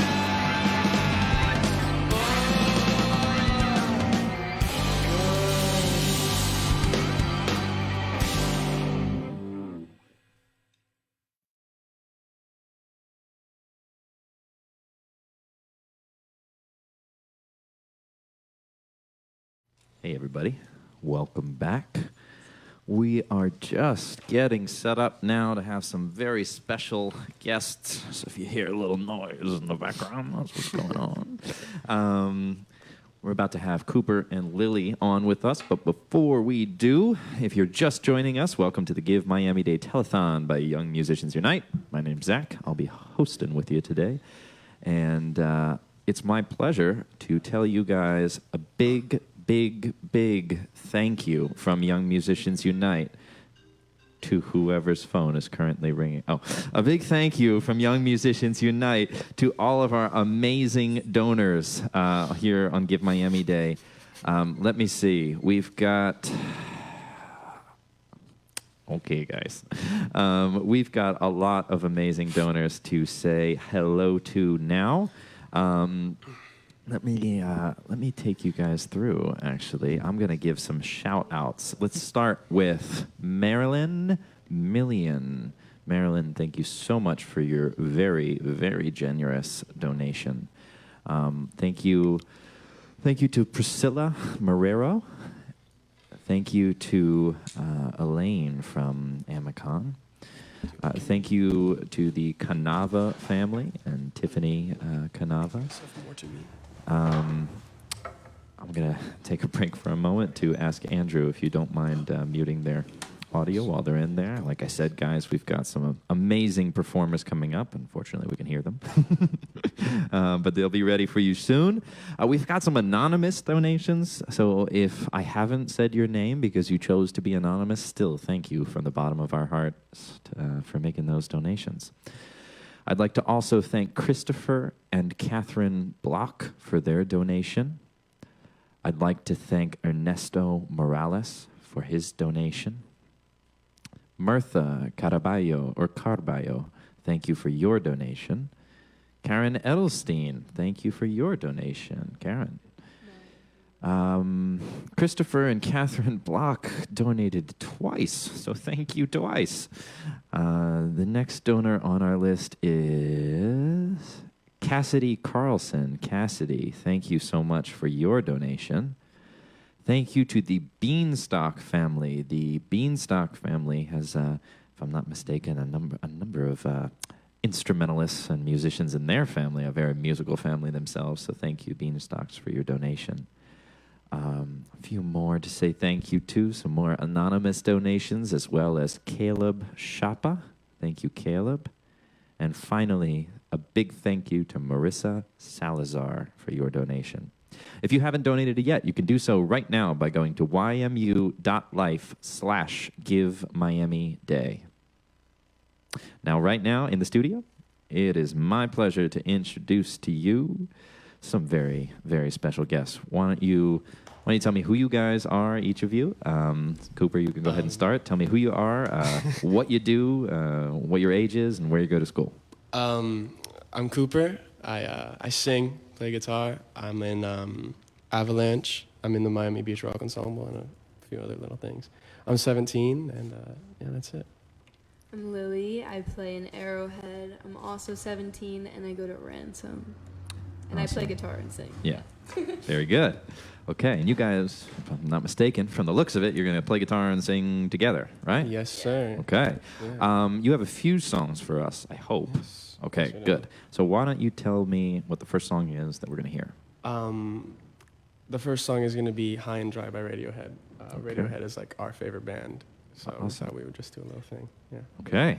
I'm ready for it, guys. Take it away. All right, perfect.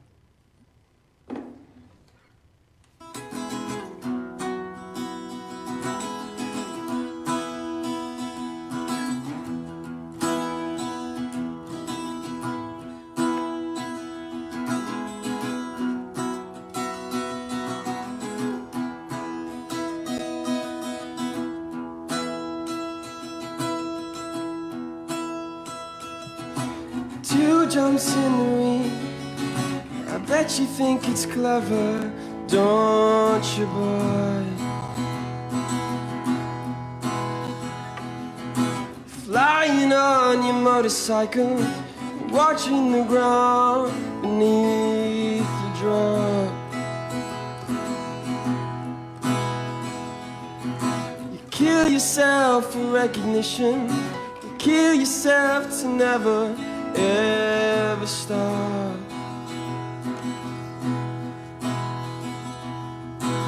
Look another mirror, turn it into something you are not. Don't leave me high, don't leave me dry. Don't leave me high, don't leave me dry.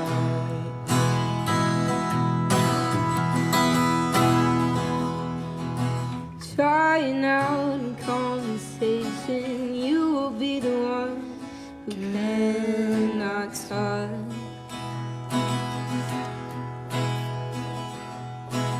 All your insides fall to pieces, you will be the one who still make love. You kill yourself for recognition, you kill yourself to never ever stop. You broke another mirror, you're turning into something you are not. Don't leave me high, don't leave me dry, don't leave me high, don't leave me dry.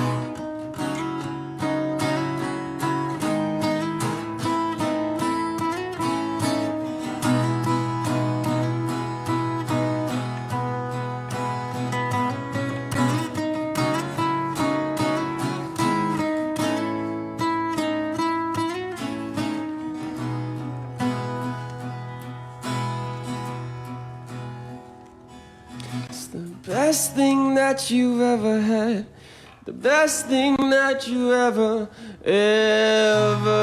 had. It's the best thing that you've ever had, the best thing now it's gone away, away. Don't leave me high, don't leave me dry, don't leave me high, don't leave me dry. Awesome, guys. Really, really nicely done. Thank you. All right. So like you mentioned, you guys are both musicians. So I'll throw these questions out, and either of you can take them as you see fit. But let's start a little bit talking about some artists. What are, from your guys' perspectives, what are the artists that you're listening to these days? You mentioned Radiohead's like one of your collective favorites. Who else is on the list? On the car right here, we were listening to Radiohead. Okay, all right, fair enough. Yeah. Some of my favorite artists, obviously Radiohead, KG Elephant, Pink Floyd. I've been listening to some this new band Inhaler. They kind of like they're new pop, like 80s kind of inspired stuff. Just kind of like alt and grunge, just like my jam. And I think my favorite artist at the moment right now is Lily Kaplan. Oh my god. I think so, yeah. Lily, how about you? Who I'm are you listening flattered. to? Like Cooper said, love Radiohead. Also love Pink Floyd, big Nirvana fan. Nirvana, I can't, yeah. Nirvana. Led Zeppelin. The Zepp. Also, The Symposium's a great band to check out if you haven't listened to them. Yes. Okay. Really cool. nice, some experimental stuff. She But put me on that. I love The Symposium. Yeah, they're really good. Yeah. Awesome. Very cool. Cooper, do you write music? Have you been playing other people's music? Where are you at in that process? I don't know. I'm truly curious. Currently, I have 170 to 180 songs written, composed, just not recorded. Gotcha. So I'm you're kind of just sitting on. You're a serial writer. Yes. Yeah. Okay. You really are. That's awesome. Very cool. I love it. And Lily, you write some music too, right? I do, yeah. Yeah. Also a serial writer. In fact, I'm pretty sure one of your songs was used for the introduction to this video. Thank Yeah. you. Like I said, I'm flattered. Watch out. Lily and I were writing some songs, so you guys should watch out. Okay. Yeah. Very good. We're about to hear your second song, but before we do, I know you guys. Well, let me direct this one to Cooper. So, Cooper, you've been a part of the Miami Beach Senior High Rock Ensemble. This is your second year in that band? Yes, this is my second and last year. Yeah. Oh, man. So, can you tell me a little bit about that experience? Like, if you had to describe to somebody who didn't even play music and definitely didn't know about YMU or the Rock Ensemble, what is the Miami Beach Senior High Rock Ensemble, and what's it like? To me, it's family. So I used to play basketball, and I got injured, so I couldn't really do a lot.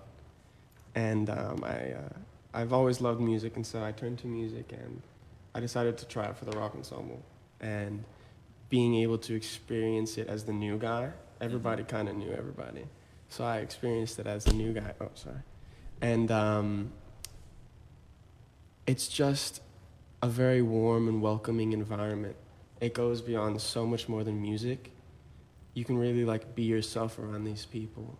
And when I tell people like I discovered myself last year because I was actually like put in an environment where I could grow.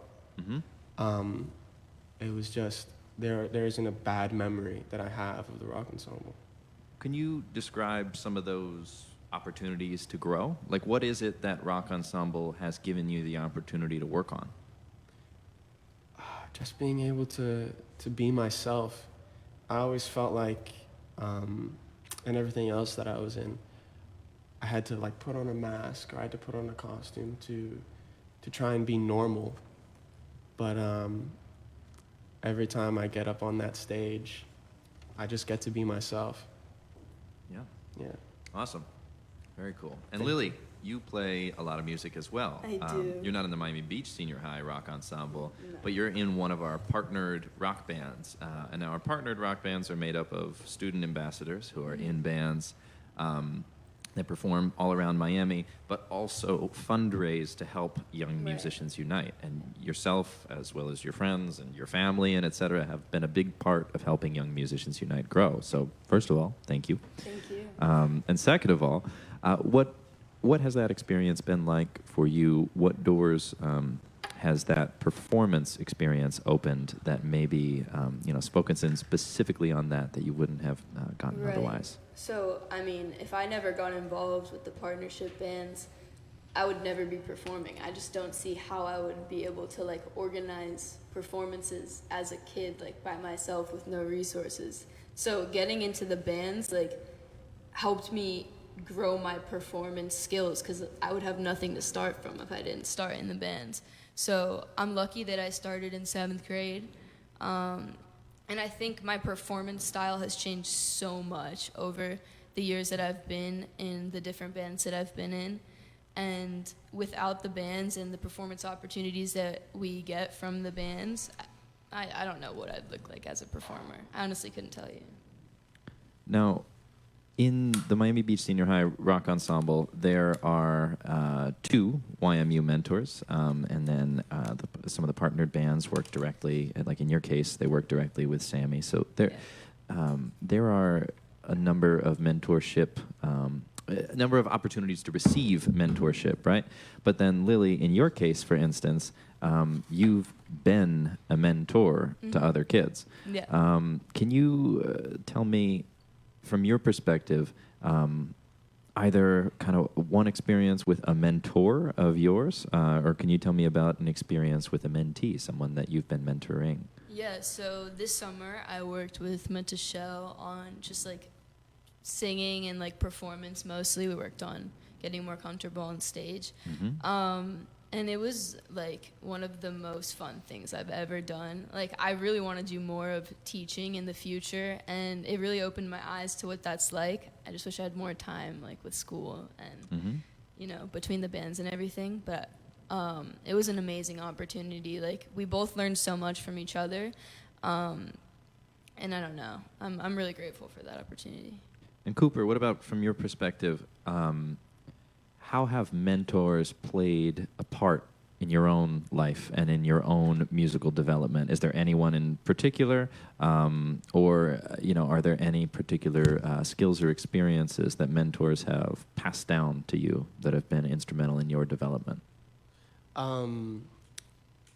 AJ Hill, he basically took this like ball of clay, an untrained singer. I didn't know what I was doing. And he kind of, he molded me and guided me into a better singer. I wouldn't say I'm amazing, but a better singer.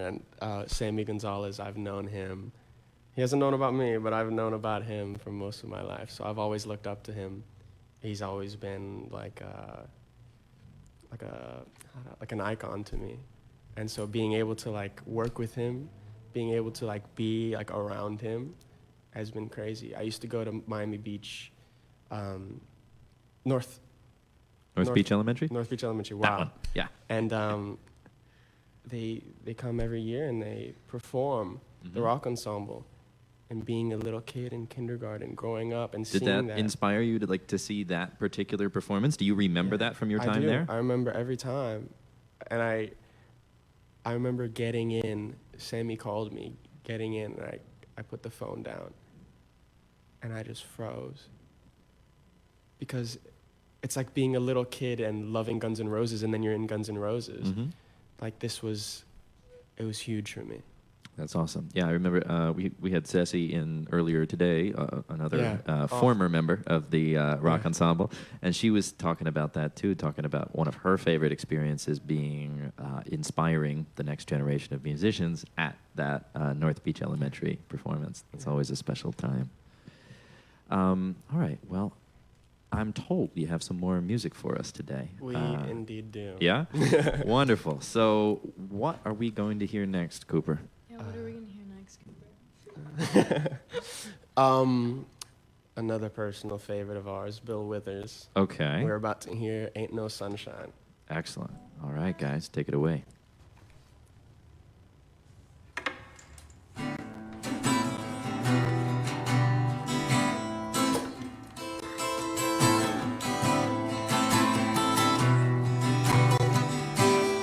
Ain't no sunshine when she's gone. It's not warm when she's away. There ain't no sunshine when she's gone. This house just ain't no home. Anytime she goes away. Wonder this time where she's gone. Wonder if she's going to stay. There ain't no sunshine When she's gone, and this house just ain't no home. Anytime she goes away.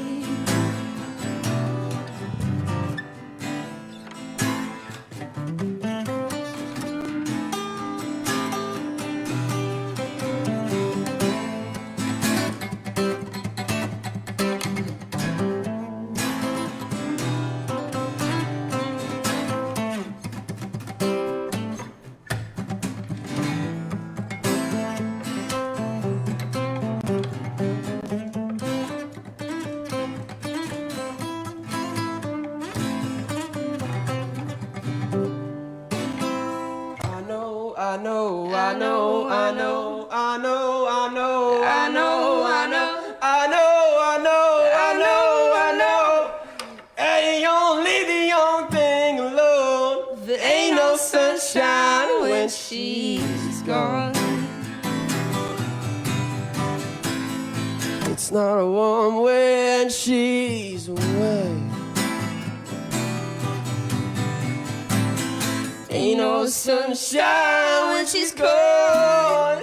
And this house just ain't no home. Anytime she goes away.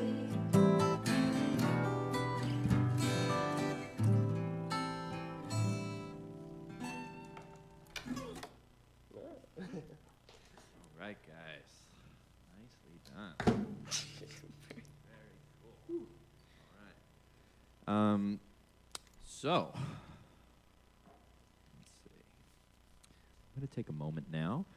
Before we get to the next song, I want to thank some of the donors today. As you guys know, this is Give Miami Day, and we're raising money for Young Musicians Unite to provide free music education.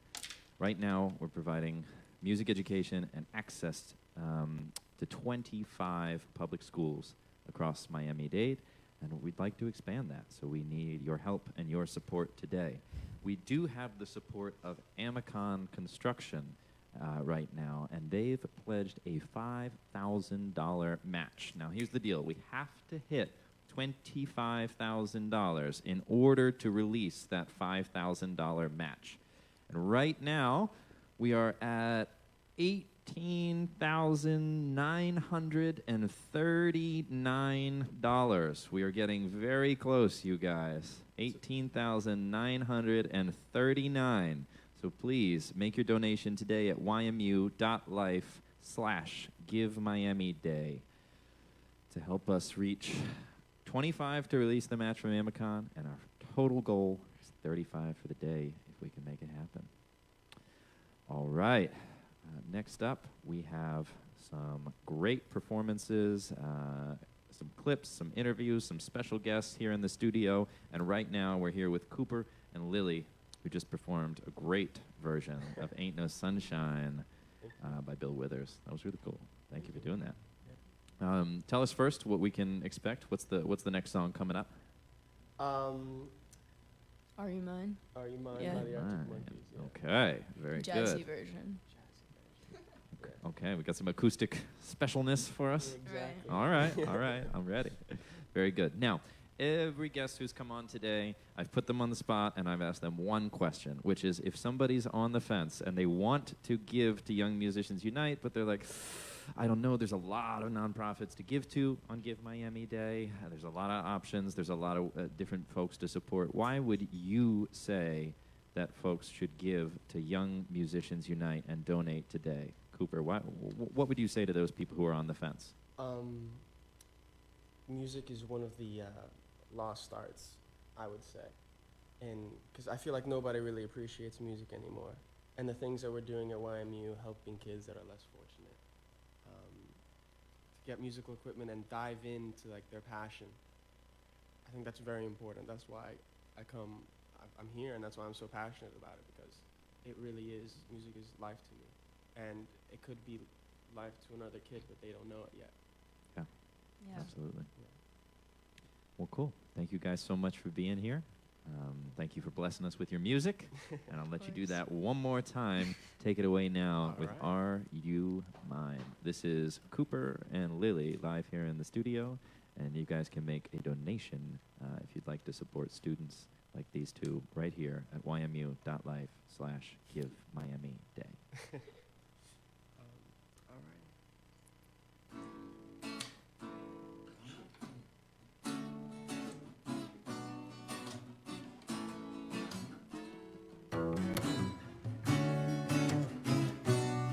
I'm up a bit on a strange Tracy Island, time traveling diamond, could have shaped heartaches. Come to find you, falling so every morning is too late. She's a silver lining, climbing on my desire. It's too late in my mind when she's not right there beside me. I go crazy, 'cause here's where I wanna be. And satisfaction feels like a distant memory. And I can't help myself, alright. All you say is, are you mine? Are you mine?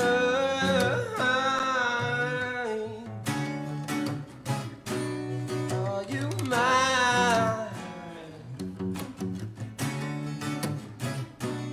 Are you mine? I guess what I'm trying to say is I need the deep end. Dark imagining me to wish away entire lifetimes. Unfair, we're not sorry, misbehaving for days. Ready to escape, lost track of time and space. Silver lining, climbing on my desire. I go crazy, 'cause here's where I wanna be. And satisfaction feels like a distant memory. And I can't help myself, alright. What I always say is, are you mine?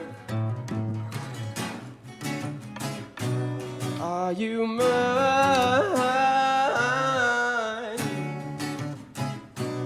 Are you mine? Are you mine? Are you mine?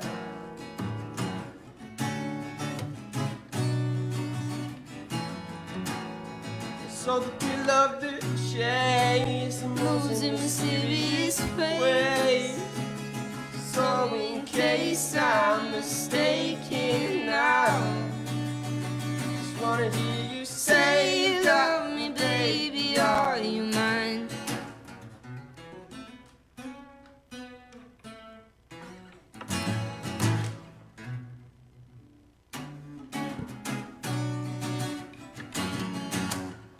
She's a silver lining, Lone Ranger riding through an open space. In my mind, when she's not right there beside me, I go crazy, 'cause here's where I wanna be. And satisfaction feels like a distant memory.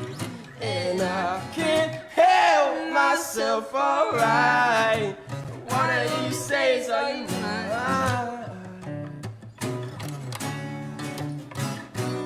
Are you mine?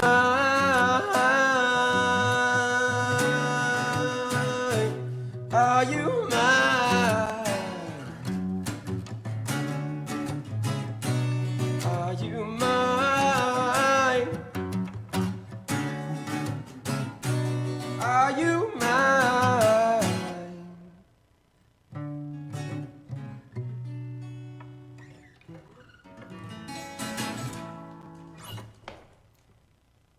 All right. Thank you. Thank you, Cooper and Lily. Thank you for being in here with us today. Thank you to everybody watching, and thank you to everybody donating at ymu.life/Give Miami Day. I want to thank a couple of those donors right now, so let's take some time to shout out our most recent donors. In fact, these are not our most recent donors. We have a backlog of recent donors to thank, which is amazing news. Right now, we've got over 80 donors today to Young Musicians Unite for the Give Miami Day. Let's start out by saying thank you to Samantha Noonberg. Thank you, Samantha, for your donation. Also, a big thanks to Leslie Steinberg, to Nilsa Duran, to the Acevedo family, to the Akar family. Thank you to Perry Greenfield. Thank you to Janet Telercio. Thank you to, thank you to Marty Siebenhaar. Thank you, Marte. Thank you to Elise Gerard. A big thanks to Anna Klimala and the Miami Music Project. They do great work. If you don't already know about the Miami Music Project, be sure to take some time to check them out. They're a wonderful nonprofit here supporting young musicians as well. Thank you to David Dobler. Thanks, David. Thanks to Jeanette Cian. Thank you, Jeanette, for your donation. Maria Quintero, thank you for your generosity today. And a big thank you to Marilyn Montez Gellin. Thank you, Marilyn. Marilyn's son, Nick, is an all-star trumpet player and alum of the YMU program. So thank you, Marilyn, for your generosity today. Thank you to Lisa Samuel. Thank you for your gift today on Give Miami Day. Your gifts are going further than usual because we have two things. One, the Miami Foundation puts together matches and prizes and bonuses all throughout the day, which is amazing. And then on top of that, we have Amicon Construction, who has given us a match. Now, their match is for $5,000, and it does not get activated until we reach $25,000. So please donate now so that you can help us reach our goal. Our goal is $35,000 for the day. And right now, we are just on the cusp of $19,000. We're $18,939. So please make a donation right now. Help push us over the $19,000 mark. Get us closer to hitting 25 to getting that $5,000 released. Our full goal for today is $35,000. We still have a couple hours left to do it. So please make your pledge now. All right. Coming up, we have some pre-recorded clips. These are going to be some performances. You just witnessed Lily and Cooper live in studio with their performance, but now you're going to hear Lily working with the student that she was mentioning that she had mentored. This is Meteuchaelle Vitalis with Lily playing Crazy, and Meteuchaelle talks a little bit about her journey. After that, you'll hear Arrowhead by Tom Sawyer, also featuring Lily Kaplan.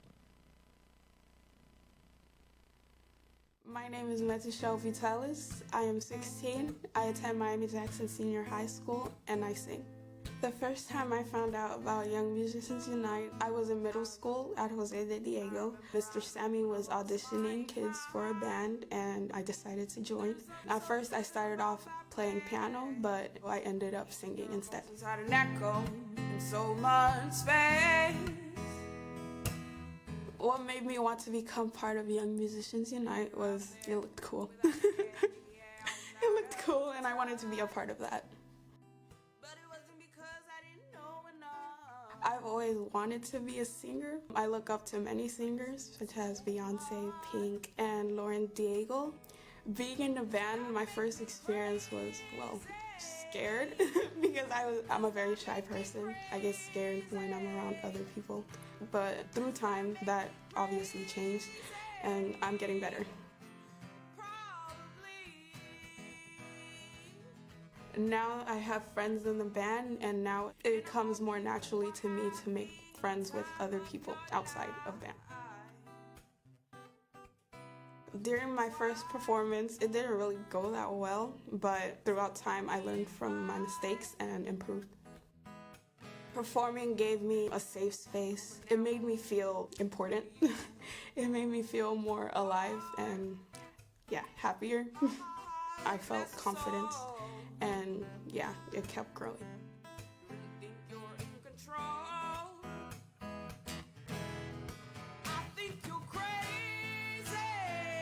What I learned from middle school that helped me transition into high school was that I need to take a leap of faith and stop being so in my comfort zone and try opening up more.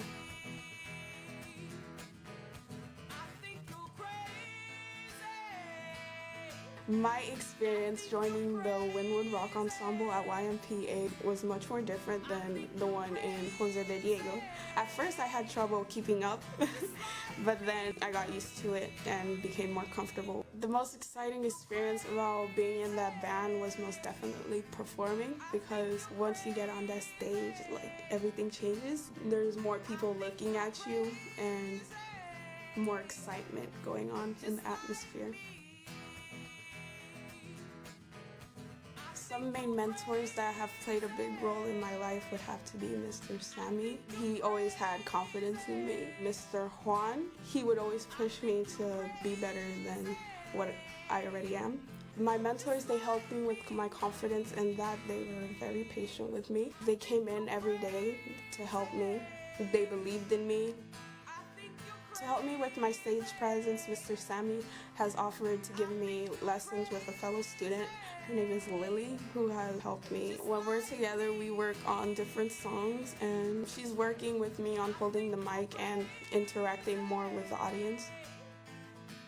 YMU has helped me grow as a person because now I am more outgoing and I am more interactive in classes. After graduation, I plan on going to college and majoring in music. I will always continue to sing because that's my passion.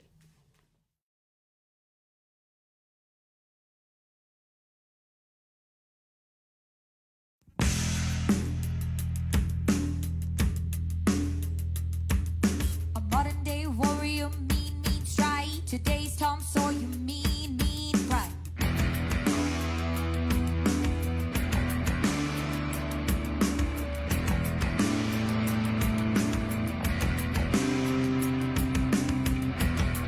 Though his mind is not for rent, don't put him down as arrogant.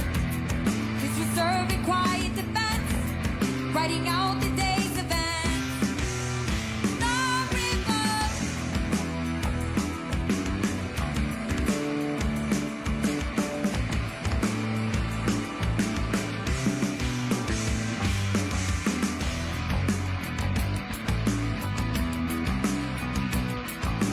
What you say about his company is what you say about society.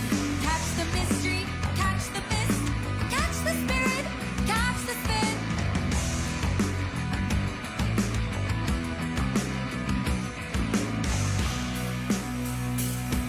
The wolfies, love and life are deep. Maybe as his skies are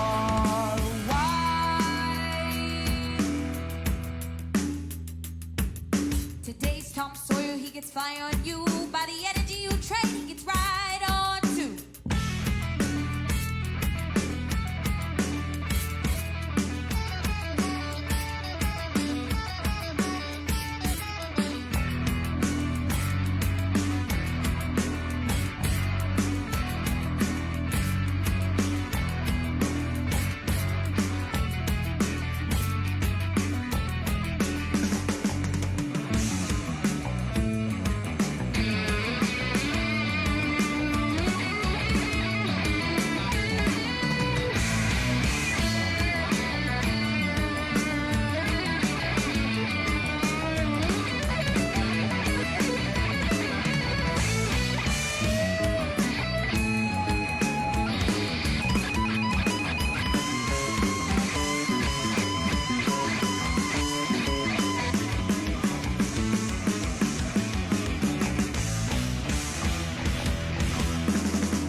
The warrior today's Tom Sawyer, he gets by on you, and the energy you trade, he gets right on to the friction of the day.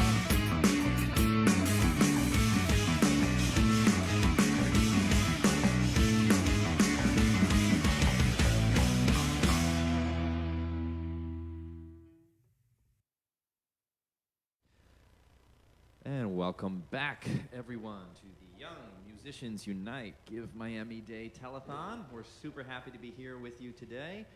We're sharing some wonderful clips and pre-recorded performances. We have live studio guests right now, like Guerwen coming through the building to play some bass for us. We're going to get to that in just a minute, but before that, I want to thank everyone who's donated today on Give Miami Day. As some of you may know, Give Miami Day happens once per year. It's put on by the Miami Foundation, and people across Miami donate. The general public from Miami donates to causes that they care about, all on one day. Now, last year, across the day, Miami raised $14.5 million across all the different nonprofits, which is incredible. And that was the full day tally for last year's giving. And this year, we've already crossed $13 million raised, just about $1 million short of last year's total goal, and it's still, or total fundraising. And it's still only 5:20 p.m. Now, right now, Give Miami Day is giving out some prizes and some doubles and some boosts, so your money is actually going further. And on top of that, we have a match from Amicon Construction for $5,000, which will be unlocked once Young Musicians Unite raises $25,000. So make your donation now to help us get to that point and unlock that $5,000 match. And now, without further ado, I'd like to welcome the one and the only Guerwen to the studio. Guerwen, what's up, man? Thanks for having me here. Yeah, man, thanks for being here. So Guerwen's going to be accompanied by alum Stephen Shapiro on guitar. You heard from Stephen playing some solo guitar earlier today. That was a very special treat. So Guerwen, why don't you introduce yourself to everybody? Why don't you tell everybody your name, your age, your school, maybe how long you've been playing the bass, and what made you want to get started when it came to music? Hello, everybody. My name is Guerwen. I am a sophomore at Young Men's Preparatory Academy. And I've been playing electric bass and upright bass for like 5 years now. Dang, that's crazy. I joined YMU when I was in the 6th grade. And first I started on guitar for a year and a half, then started going up to bass and climbing up the ranks. Mm-hmm. Awesome. And if I'm not mistaken, you played in the Wynwood Rock Ensemble. You played in the big Wynwood Jazz Band. You played in the Jazz Combo, the smaller, more advanced group. And then this year, you're a new member of the Jazz Collective, which the man sitting on your left is a graduate of. Pretty cool. I know, right? Like, I never knew like playing bass would like bring me here.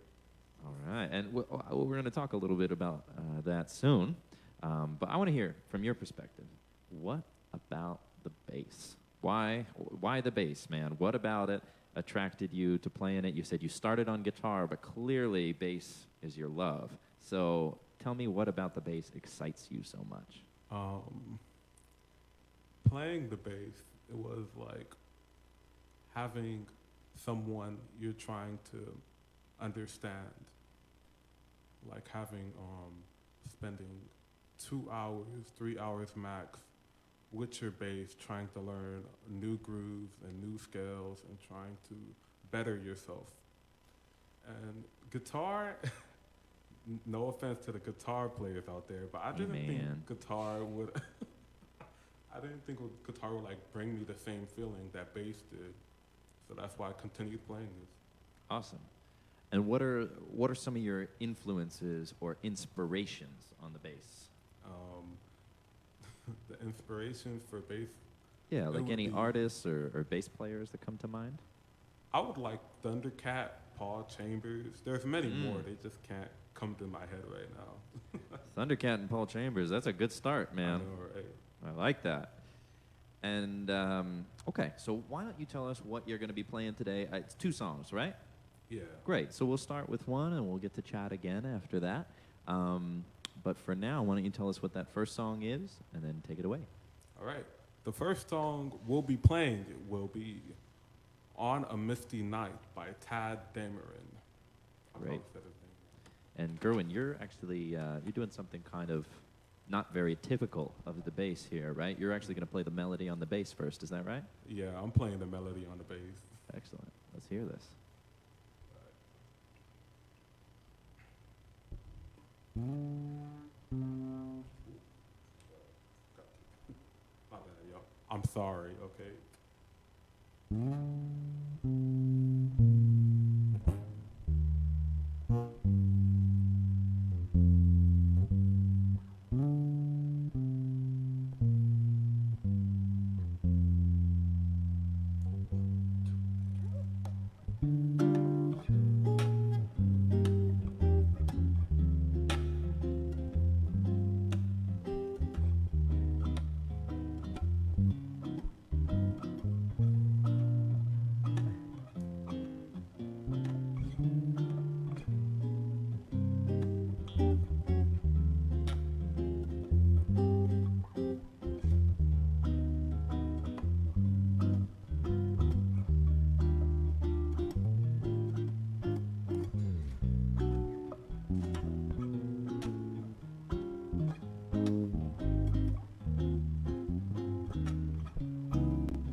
Yeah, and that's On a Misty Night.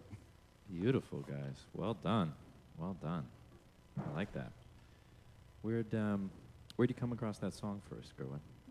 I came across the song in 8th grade. I was trying to come up with a new, FBA status to play. Ooh. But when I first played it, it was kind of trash. Like, I didn't like the sound that I was doing at all. So I let me try again later on to see if I could perfect it. Uh-huh. And I That's just what did you it. Oh! Oh my goodness. Excellent. So Guerwen, I want to talk a little bit about your kind of development over the course of your musical life. You said you've been playing music for a couple of years now, almost 5 years, right? And you've been able to play some jazz and you've played some rock, and you've played pretty much everything in between. Tell me two things. One, what's the music that kind of most inspires you right now? What kind of stuff have you been inspired by recently? And then secondly, who were the people, not other musicians necessarily, but who were the people in your life who inspired you to keep working on music and take it seriously and practice hard, and that you might have a future in it? For the first question, it would be mostly jazz that I was trying new things on. I was just searching up songs, many standards that I could play, so when I get into gigs, I'll be able to know what I'm playing and get paid more. I'm just... Yeah. I think being professional as a musician is a very good goal, and having a good repertoire list is a big part of that, for sure. Yeah. What about on the human side of it? What about people? Are there certain mentors, teachers, friends, etc.? Anybody who is really inspiring you musically right now, or has in the past? It would be all the mentors and teachers that I had when I was starting out on bass. They didn't, give up on me and wanted me to keep on going because they saw a light in me. And every time I played a solo, they're like, "Oh, I'll play that again, but try this instead of what you're doing." Mm-hmm. And my family, mostly my older sister who got me through the hard stuff. And I just want to thank her and thank the rest of them for teaching me. Yeah, absolutely. And what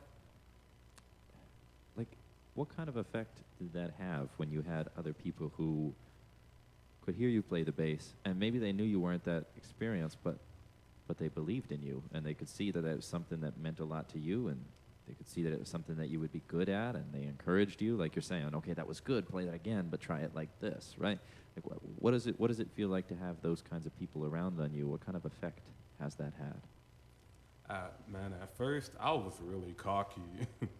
I was like, yeah, I got all these mentors telling me that I'm good. But then as I grew up, I'm like, dang, I gotta chill down and have a more valuable state of mind instead of just being selfish and be more selfless. What? I'm bringing quotes. I'm bringing quotes. I think that's a very powerful lesson. What about working with people? You said that you've been involved in quite a few different groups, right? You've had a lot of different performance opportunities. You've had a lot of different band members. You've had a lot of different repertoire to work on. How has it been working in those groups, and what have you learned from your time in a group environment, in a musical team or family? That's what a band has to become. What has that taught you? Yeah, man. They gave me so much to know about singers, drummers, guitarists, any other musicians. Yeah, there you go. Many more musicians. And not only myself, but how to react to other people. And the audience, they just now know more about them and how to play music in order to please them or to reach them. Or and to give me more money. I'm sorry. No, I'm actually going to take you seriously for a second there, though, because as much as you're joking around, I think that you do know that some of your classmates have gone on to have careers in music, right? So what does that kind of look like to you? What does that feel like to you when you see your fellow bandmates go on, some of them to study music in college, some of them to be professional musicians? What kind of effect does that have on you, and how does that change how you think about your future? Yeah, having people, students, friends that are around me going to better places, that gives me a spark of hope and gives me the courage to go ahead and go chase my dreams and stop giving second guesses to myself. I love that. That's awesome. Is there any any one person, or you mentioned your sister has been a big inspiration to you. Maybe it's her. Is there any one person who you feel like, whether a mentor or a family member, or a friend, or anything, has really just kind of always believed in you and pushed you forward, or maybe believed in you when it was a very important time? It wasn't particularly one person. It was everybody working hand to hand. 'Cause No, I get that. Yeah. I get that. Yeah, all coming together at different times. Yeah. So, Guerwen, tell us, what are you going to play next?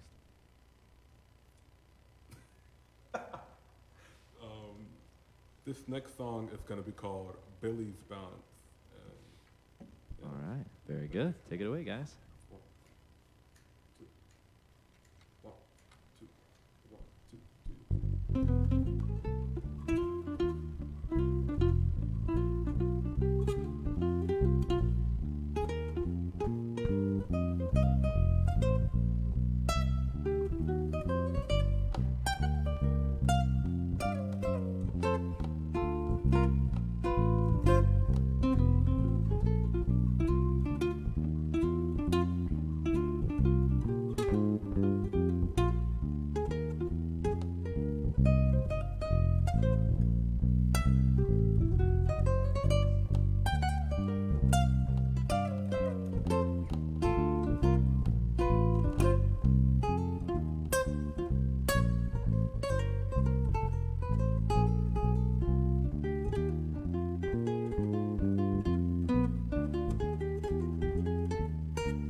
Okay. Thank you, guys. That was Billy's Bounce by Charlie Parker, right? Yeah. Yeah. Well, F Blues. Erwin, you sound awesome, man. You're playing so well. Thank you. Thank you for the compliment. Absolutely. So I want to ask you a few more questions, and then I'll let you go. This very sad to say, but this segment is coming to a close. So, Guerwen, the first thing I want to ask is, you got a couple of years left in school. You got a couple of years left studying the bass before you go out into the world. Can you tell me, like, from your perspective, and it doesn't have to be all that formulated, but what are you looking forward to? What are your plans with the bass? How do you see it going for you, and what are you interested in working on? I just want to go ahead and have many people who play the bass and other instruments give me tips for college or be in many bands. Not many bands is possible, hold on, but like many bands giving me more facts and, during gigs, this should really help you. Mm-hmm. Just gaining that experience. Yeah. Yeah, man. That's a good plan. I like that. So, Guerwen, you know we're here. It's Give Miami Day. We're raising money for Young Musicians Unite to make sure that we're able to provide programs like the many programs that you've been a part of. And we're doing it to make sure that students like yourself, students like Steven, students like some of the other students and the other alums that we've had in the studio today, that all these folks have access to music education. So I'm going to ask you the same question I've asked everybody else. You know what's coming. If you had to tell somebody who's considering donating today to Young Musicians Unite, and by the way, we did just break the $19,000 mark today, so thank you for this most recent donation, putting us over the $19,000 mark. Guerwen, if you had to tell somebody who's considering getting us up to $19.1 thousand, and they want to donate, they want to help us reach our goal today, but maybe they're a little bit on the fence, what are you going to tell them, Guerwen? What would you tell them about donating? This is what I'm going to do, okay? I'm just going to put my hand on their shoulder, you know, look into their eyes. I'm going to be like, listen, donate, okay? This is helping me get a new bass, and right now, I'm trying to get a new one this year, but it's going to help the company and me. But listen, give this man a new guitar. No, but to your point, Guerwen, Young Musicians Unite has provided a lot of students with instruments. Yeah. And if I'm not mistaken, you're one of those students, isn't that right? Yeah. And so if you donate today, part of that money does go to making sure that each one of our 2,500 students have an instrument to take home and to practice on every day, which is a really special thing. So, Guerwen, thank you so much for being here with us today. Love to be here. Really appreciate it. Steven, thank you for your accompaniment and your many performances today. That was great. Great to hear you.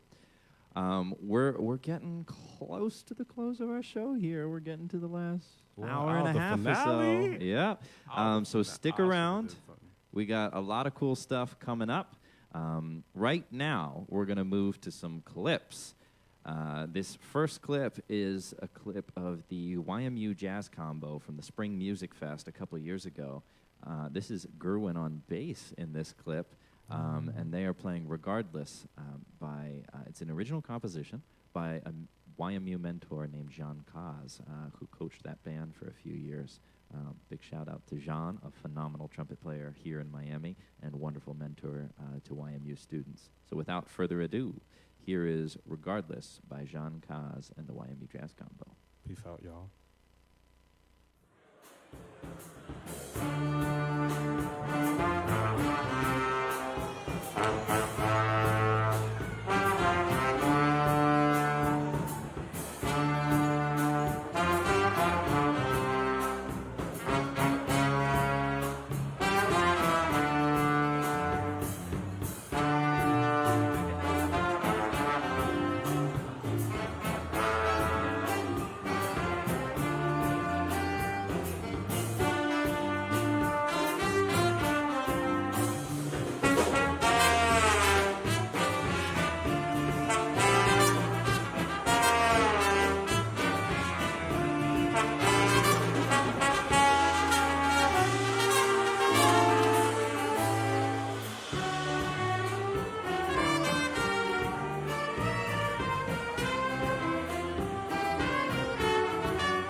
Hello, my name is Erwin Dorsenville. I am a senior at Young Men's Preparatory Academy, and my main instrument is the tenor saxophone.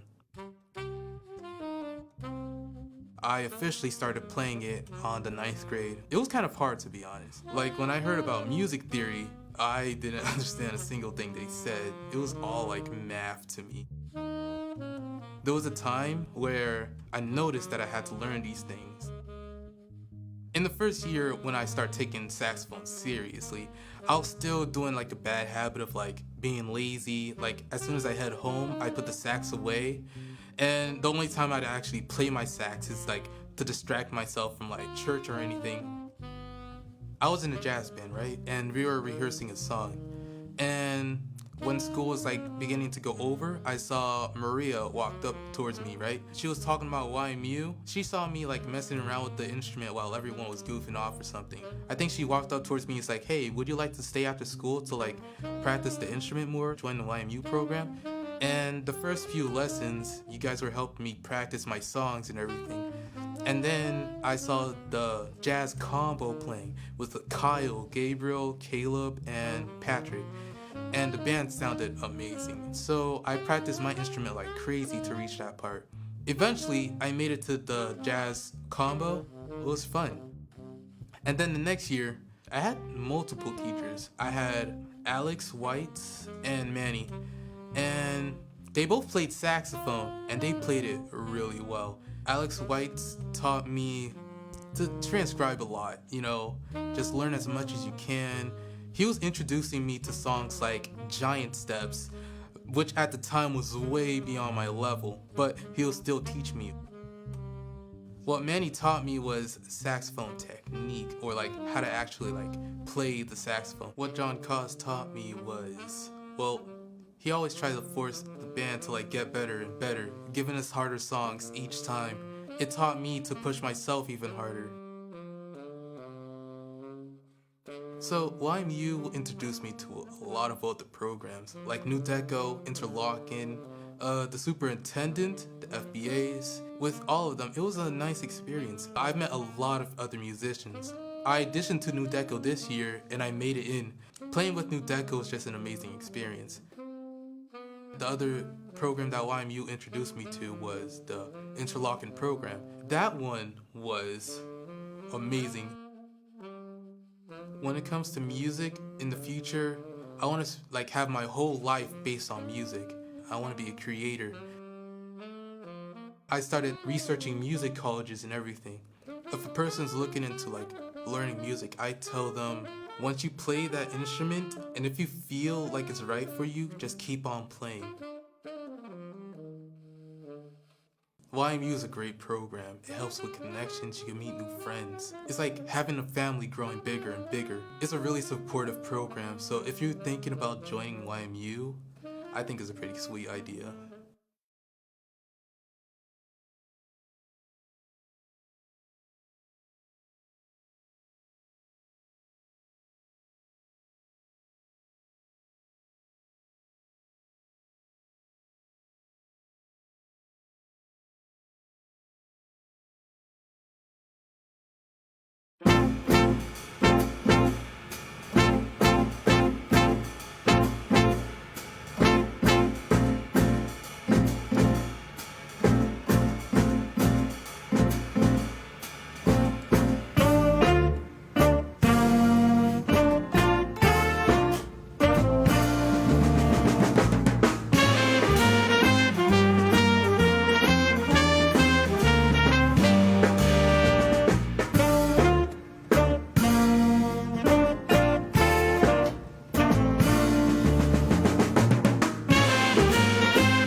Welcome back to the Young Musicians Unite Give Miami Telethon. We are in pretty much our final segment now. The day is winding down. Now we'll be back at 7:30 with this month's episode of our monthly live web series, From Live to Your Living Room.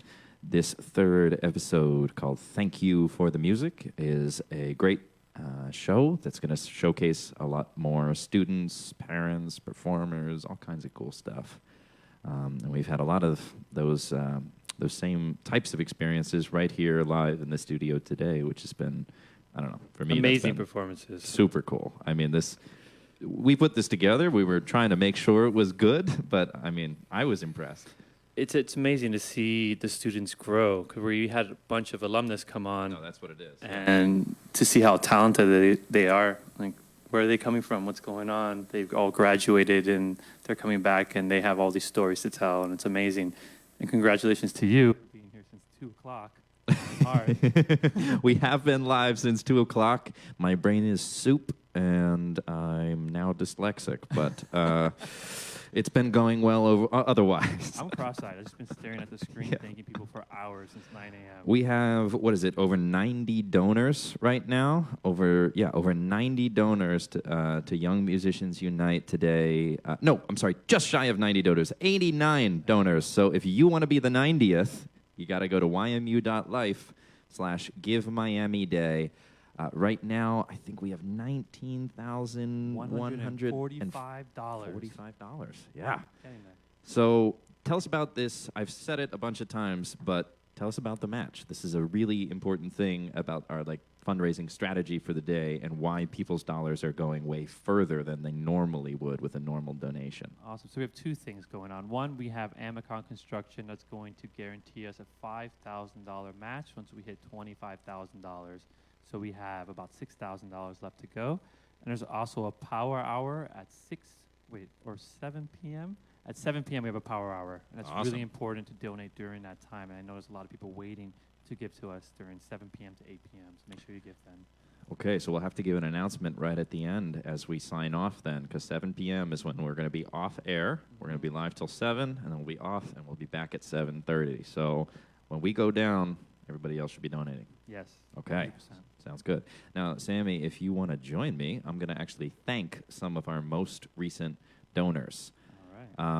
So I'm going to start off by thanking the Ceci family and Tara Ceci, who is a musician herself and has a young musician in the family. I taught her son guitar for many years, and now he's in college. Mm-hmm. We have Amanda Waters. Thank you, Amanda, for your donation. We have our very own Karen Younger, our Director of Communications, our Chief Storyteller, and not in the building, not here. Okay. That was really generous. That was really generous of Karen. Thank you so much. And thank you, Karen, to what you've done to put this day together. Karen is engaging with everybody in the comments today. She's helped craft some of these questions for these wonderful guests, so thank you to Karen. We have Caroline West. Actually, I used to teach her son, Ben, guitar for many years, too. Mm-hmm. He's probably 23, 24 years old now, but amazing to see that. Thank you, Carolyn. Yeah. Pamela Behar, thank you for your donation. Thank you to the Behar family. If I am getting the proper family here, Pamela's son Kyle also plays guitar. Rachel Weissman. Rachel, thank you to the Weissman family. North Beach Elementary PTA president, I think. Very, a mover and shaker of a person and a big supporter.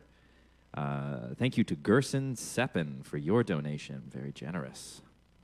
Look at that. We have Jeffrey Bass, whose son is an amazing drummer in some of our programs. And What's stuff. up, Max Bast? How you doing? Max Bast was an intern for us 2 summers ago. 2 summers ago. He was a big help. That was 2 summers ago? That was at CIC, right? Uh-huh. Look at that. Well, we What a started at generous- CIC, and we made our move halfway through the summer to our new offices. Yeah. Wow. Yep. Thank you to Nancy Bernstein. Thank you, Nancy. Very Taught her generous daughter donation. guitar, Julia. Shout out to Julia in college.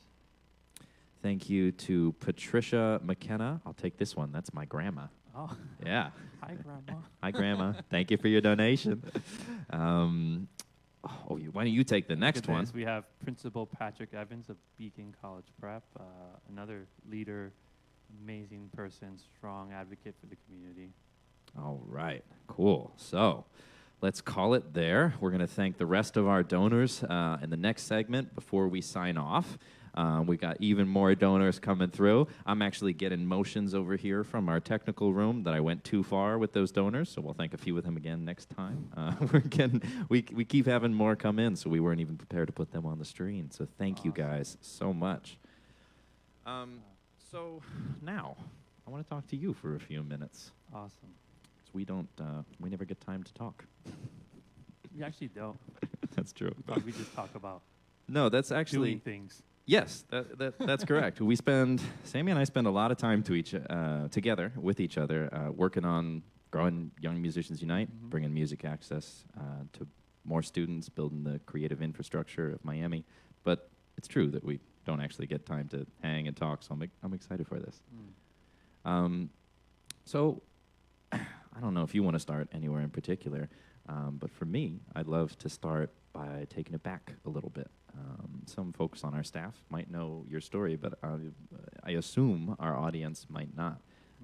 You've become a leading figure in music education here in Miami, and you've been a prominent musician for quite a few years now.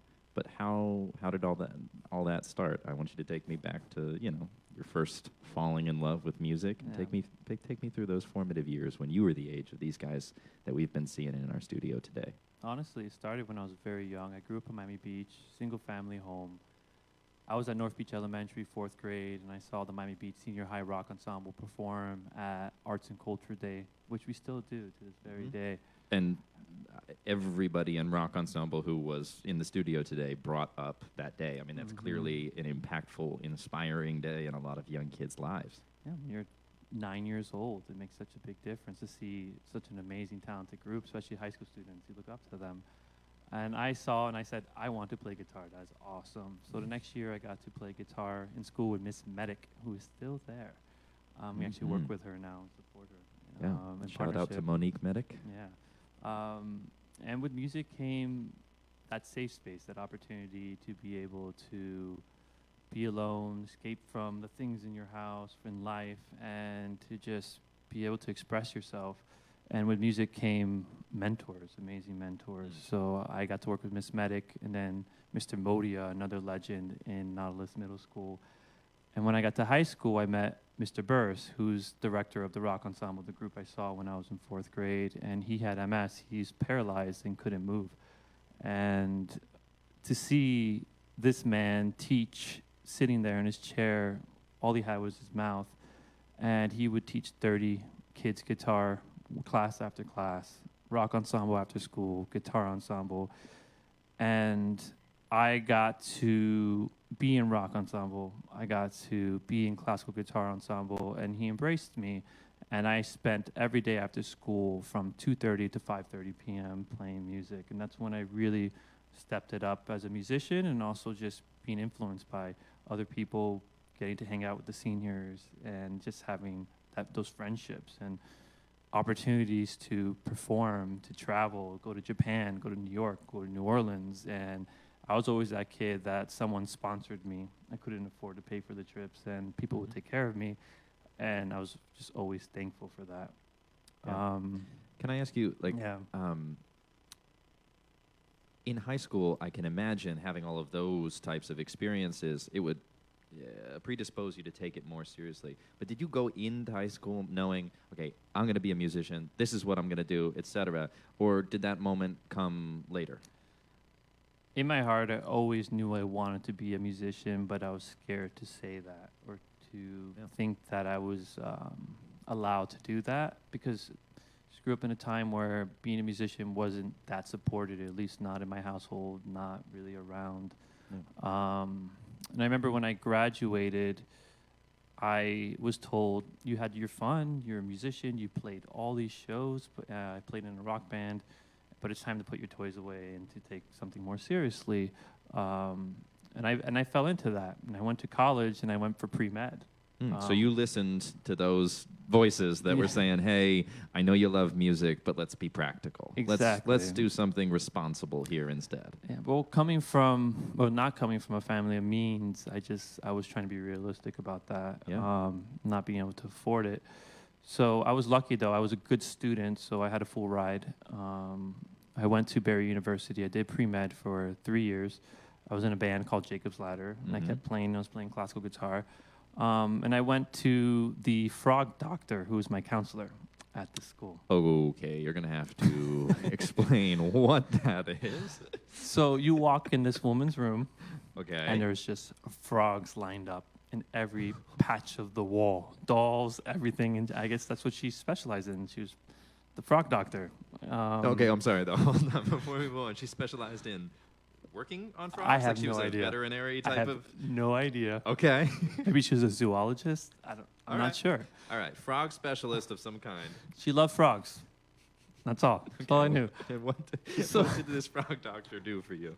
So the frog doctor, I sat with her and I said, I have opportunity to go on tour. And this was with your band? Yeah. But I would have to leave school for a little bit. I just took my last final. So she's like, are you failing? And I was like, no. She looks at my grades like, oh, wow, you have a 3.7. You're doing really well. So she looked at me and said, go. And I looked at her, I was like, what do you mean go? She said, you can always come back. Your scholarship would always be here. But you can't always do that. That won't always be there. So it was that first time where you had that encouragement of just go do it. I imagine you didn't think you were going to get that response when you went to her, right? And again, I don't know the significance of this frog doctor in your life before then, but I don't know why you picked her to go talk to, but was that the answer you were expecting, or what were you expecting when you walked in? I was expecting to be talked into staying and everything, but I truly just wanted advice from somebody. And I didn't bat an eye. She right away called the exit counselor, told them to put my scholarship on hold, and then I remember the counselor that picked up the phone was like, what, is he failing? Same thing. And they said, no, he's not. So that was that. That was my last day in school. I left. I went on tour, and I started touring. And when I started touring, I had to have breaks in between, so I started to teach guitar. Because I had to figure out how to make a living. You couldn't really work a normal job when you're doing that. And that's when I truly fell in love with teaching, with working with students, the younger generation, and just the families, being around these families and being in their homes. And it was something nurturing that I didn't have growing up that I was able to get through that. It was super helpful in my growing up, and just filled a lot of holes that I had personally. And a few years later, I actually went back to the frog doctor to thank her. But she passed away. Oh, really? Yeah. And I was like, wow, like it's just that moment. No, that's a huge impact, and you got to wonder if she knew she was having that impact on you in that moment, because that, you could say that moment changed the rest of your life dramatically. Yeah, it did. It 100% changed my life. If she fought with me, I don't know if I would be here right now. That's really cool. Sometimes that's all that's what excites me about doing the work that we get to do every day, is that sometimes you don't know what it's going to take for a student to push them over that edge, or for a young person. You don't know what little word of encouragement is going to make the difference, you know? You never so know. you have to have the at-bat. Yeah. And that's why it's so important to do the work that we do to push students and give them the opportunity to know that you can have a career in music. Yeah. So I started touring. I did that. Can We I kept ask you, going, yeah. like how old were you at the point of that conversation when you decided to leave school and go on tour? 21 years old. Okay, gotcha. And then you played in that band and you toured for a while, right? For a long time. So I was about 26 years old, 27 years old. We worked together for a long time, and actually, our videographer Brian was the drummer in the band. Yeah, we have a second member of Jacob's Ladder in the studio with us right here. Yeah, we just got to a point where we had some legal issues with a contract with a label. We had an investment, we re-signed something, but didn't realize we had to give more records, and then they were fighting over the record. It was just being naive and young.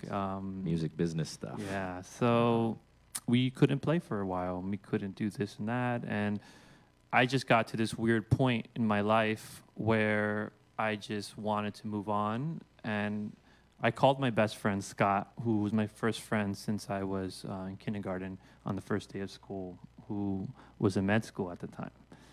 And because we promised each other we would be doctors together if we did it. Oops. Yeah.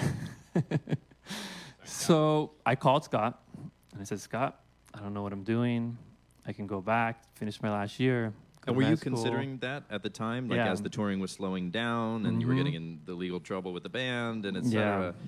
So that was a big thing on your mind. Like, do I go back or do I do this for real? Like, was that Yeah. kind of a crossroads for you? I was just not in a good place. You know, that place where you just feel like you failed, self-doubt, imposter syndrome. What am I doing with my life? I'm 26, 27. All my friends are lawyers now, and they're working, and they're living their lives, and I have $12 in my bank account. You know, it's like, it was just a rough period. So I called Scott, and I said, I'm thinking about going back and finishing and being a doctor. And Scott said, that's the stupidest thing I ever heard in my life. You're so talented. What are you talking about? Go figure it out, and hung up on me. And I was like, okay. And I remember like yesterday being in the living room on the rug, sitting there.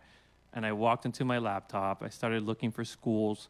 I found New World School of the Arts. And I realized that's a classical conservatory, not just for high school, but for college. And you get a degree from University of Florida.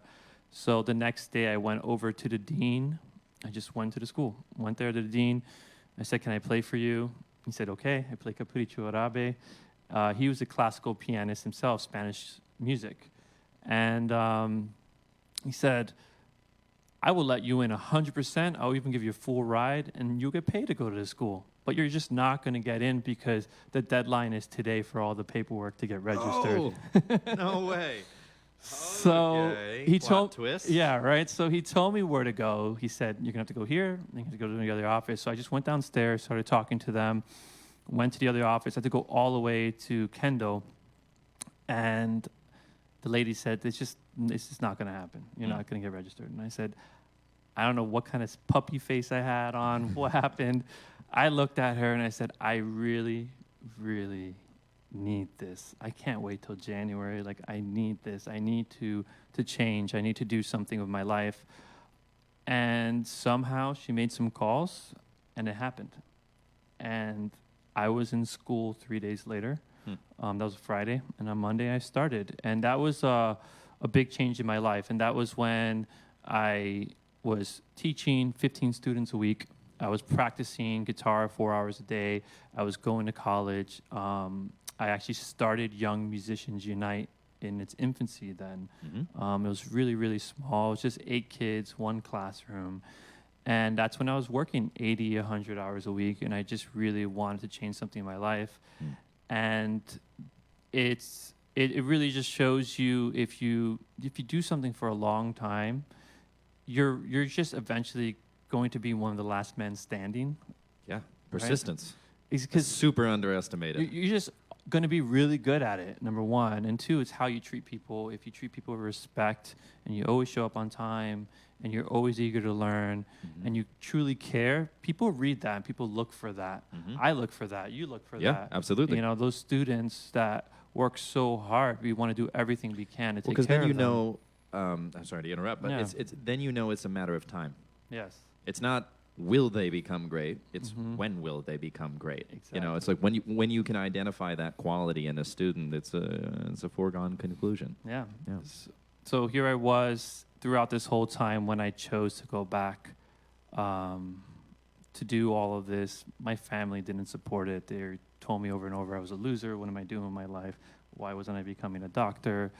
And I did the 4 years. I had to start from scratch. It didn't matter what I did. I did 3 years. It took me 7 years to get a bachelor's degree. Okay.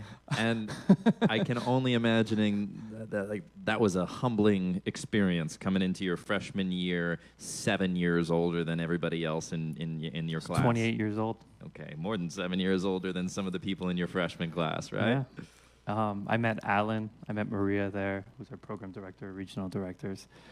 And when I graduated, I had the opportunity to get a 75% ride to University of Miami for my master's. Mm-hmm. And I just decided, you know what? I really love Young Musicians Unite. We were only in 2 schools at the time. It was We were kind really of small. it was like a hobby or like a serious side project Yes. that you had while you were in school, right? You were Mhm. balancing the two of them together. It was just a side. It was mainly a side project. That's a good way of putting it. It was just 2 sites, 24 students. It was really small. I would just do it 2 days a week, maybe 4 sometimes. It wasn't anything serious, but You were teaching yourself, right? There were no teachers working for you. It was Alan and was working then- with me at the time. Okay, so Alan was already a Yeah, part of that he was time. working. I needed that help to be able to do 2 sites. And I just decided I'm not going to do this master's. I'm going to pursue Young Musicians Unite because I just had this feeling that if I didn't do it then, it would have never happened. Like it was the time. It was the time. And I saw Miami changing. I saw the philanthropy in Miami. I saw communities coming together. I saw that people were speaking, that the city was blowing up. And you fast forward now, 3 years later, we went from 2 sites to 25, 24 students to 2,500. A full team. We have about 70 people working with us between the teachers and staff members and interns.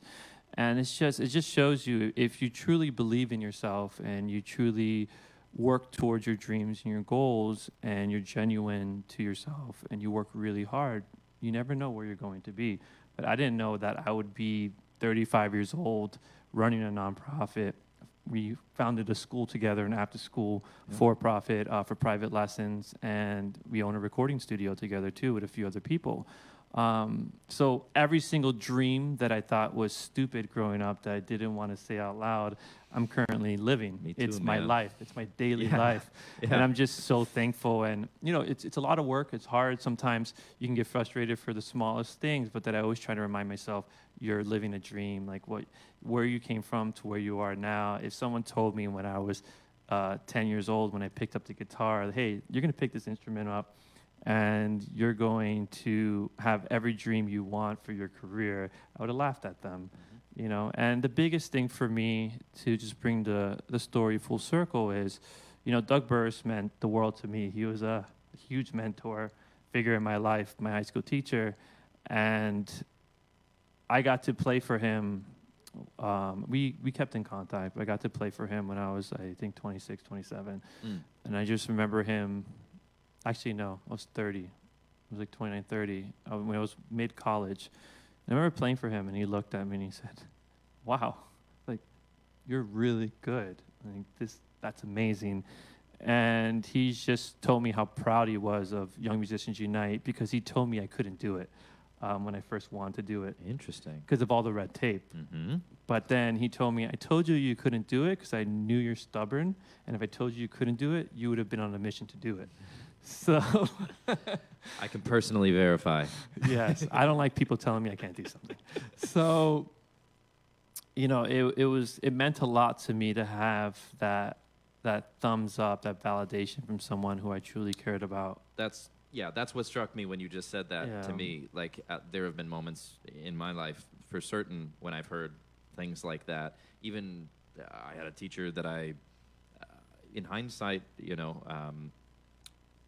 he was clearly just unhappy with things. Yeah. But at the time, I had a lot of respect for him because hey, he was my elder. He was a more experienced guitar player. He went to the school that I wanted to go to. He went to University of Miami when he was a student, and he told me, well, you're never going to get in there. It's very tough. You've been playing the guitar for 1 year. You need to play the guitar for many years to then take it seriously, usually to true. then go to college, that's true. It's fair. It's usually true. You're an anomaly. But that motivation is huge, and I, like you, get very motivated by being told that things can't be done. Yeah. but I remember seeing him a couple years later. He came to a show of mine, and he was, being complimentary towards my playing and things like that. And there's something really special when someone who, for good reasons or bad reasons, thinks that something might be a little out of your reach, or is giving you something cautionary, and then you go to them and you receive, I don't know, some sort of approval. Like that's a huge moment. It is a huge moment. I'm happy you were able to feel that too. He called me the Renaissance man. Okay, all right, I like that. I would agree. So I know Doug Burris was a huge figure in your life and kind of a adult male role model, or an adult role model. And I know you said that you maybe didn't have a lot of support growing up when it came to the arts. From your perspective, like what effect did it have on you to have somebody like Doug in your life? Like what did that mean to you when you were maybe lacking that support in a different area? He filled that father figure role, that support that I needed, that I didn't know that I needed at the time. And it's what we do with Young Musicians Unite, right? We're here, we are not just giving students a safe space where they can develop and grow confidence and develop their own voice.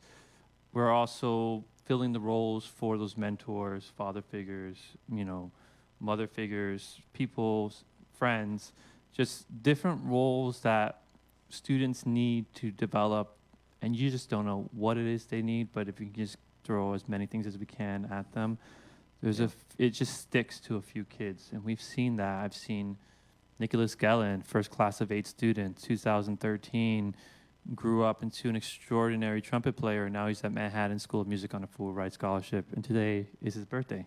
Today's his birthday? Yeah, which is no said happy worries. birthday. And we got a donation from Marilyn. I was talking to her. So Yep. you never know. So, Burris, he got to say everything to me, and then he passed away about a year or two later. That was hard on me. It was a little sad. Well, it was very sad. And the most amazing thing is that Iran Garcia took over the Miami Beach Senior High Rock Ensemble, which is the first in-school rock ensemble in American history, 1972. Talk Founded. about that before you even talk about what happened. Talk about what Burris did. Like it was groundbreaking what he did. So talk about his contribution to the scene of like modern music being taught in schools. Here's a man that studied at FSU, Florida State University, played guitar, was in rock bands, loved the Beach Boys and bands like that. And when he was teaching at Miami Beach Senior High at 26 years old, he found out that he had MS. And realized that he was slowly going to become paralyzed. And he decided to start a rock band, the first in-school rock band in American history. And he would work with these students after school, in school, and they would go all over the United States and perform. And if you know anyone who's a musician in Miami, they either know rock ensemble or in rock ensemble. Absolutely. And it's just such a legendary history.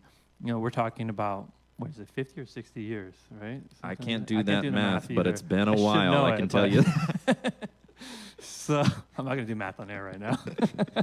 I believe it's somewhere around 48 years. There Could you be, go. right? 72 is when it started? Well, so the 50th anniversary will be coming up very soon.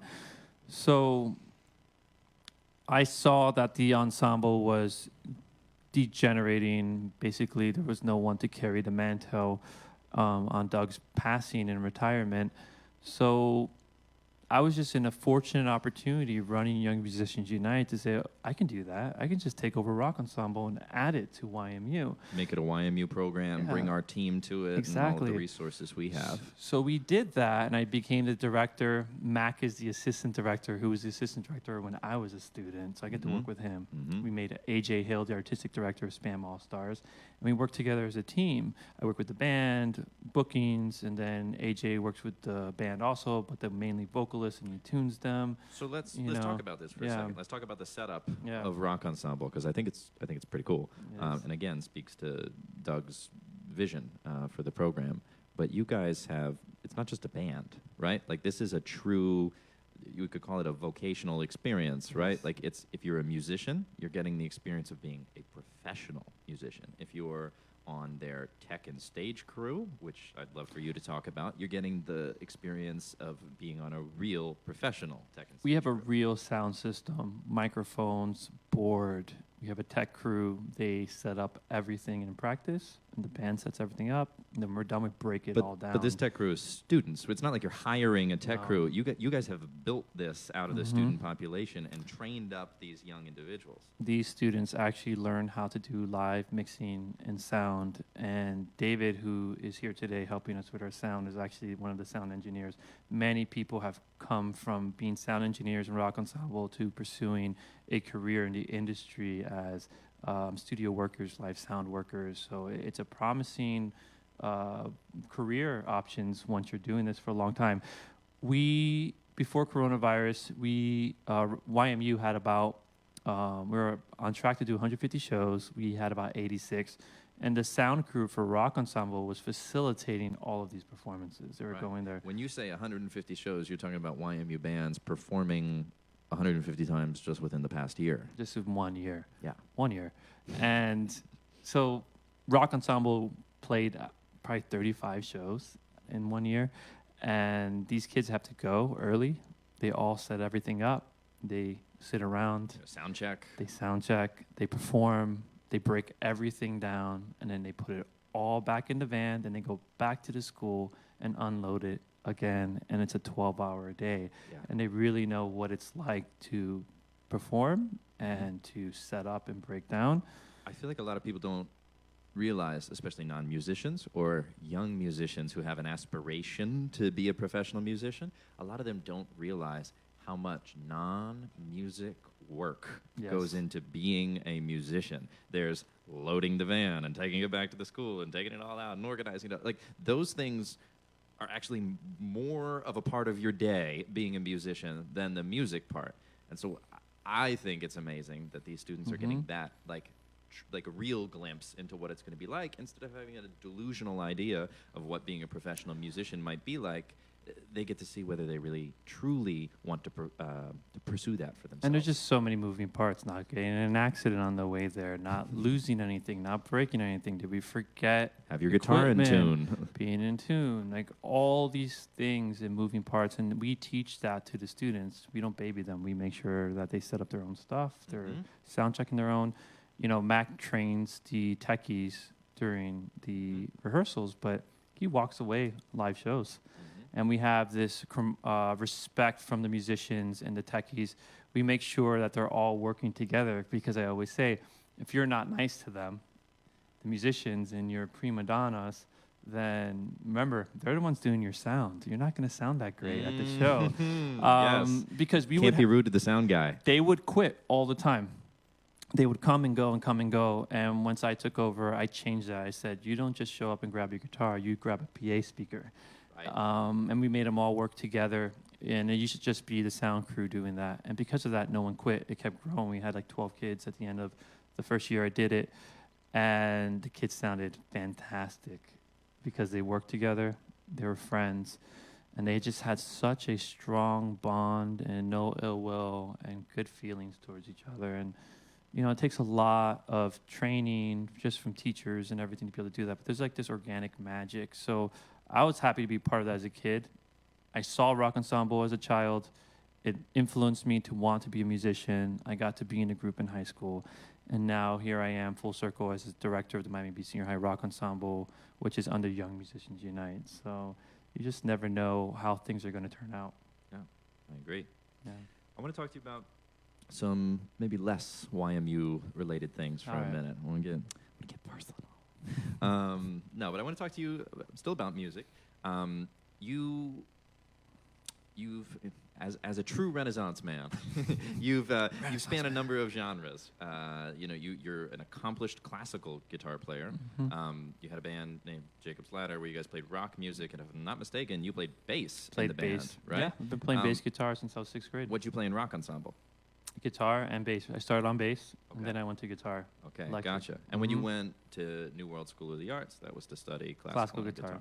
Yeah, I'm strong classical guitar player and a strong rock bass player. Like those are my 2 genres that I'm most comfortable in. Do you feel like those are disparate? Like, do you feel like they were pulling your attention in different ways, or do you feel like they complemented each other? They're very complementary because you're setting the groove in a band as a bass player, and you're locking with the drums, and I just love playing bass in bands. It's my favorite thing to do. I don't want to play electric guitar in bands. You know, I do it in the studio. I get to do 30 takes, do my thing. You know, okay. I like making weird sounds. I'm very experimental. Like I like messing with pedals and being ambient. That's my thing. If I'm gonna play electric guitar, I want to make noise. I want to be weird. In classical, it's brutal. You're playing bass, rhythm, and lead all in one with 2 hands. Takes a lot of focus. And it was my discipline, and all that music was always in the back of my head and helped me be a good producer and songwriter too, because you just have these melodies that are just ingrained in your brain, you know. Yeah, absolutely. What about now? Obviously, we've got a situation with your left arm going on over here, so I can imagine you're not playing too much at the moment. Hopefully, you'll be back to that very, very soon. I'm sure it gives you an appreciation for playing. What are you checking out these days? What kind of for our wonderful musical audience out there? What kind of music can we turn people on to today? It's funny. I've been listening to a lot of Mogwai again. Okay. Revisiting some old Mars Volta albums. Really like Mastodon and Deftones, their new album. I'm just, I think this whole arm thing made me a little angry sometimes. So I'm just listening to really some aggressive music. Aggressive music. But I love it. You know, and I just love all kinds, and I love indie rock, really into that. I love the New Killers album. I think it's amazing. I've been listening to Moby, his classic album that everyone knows. Yeah.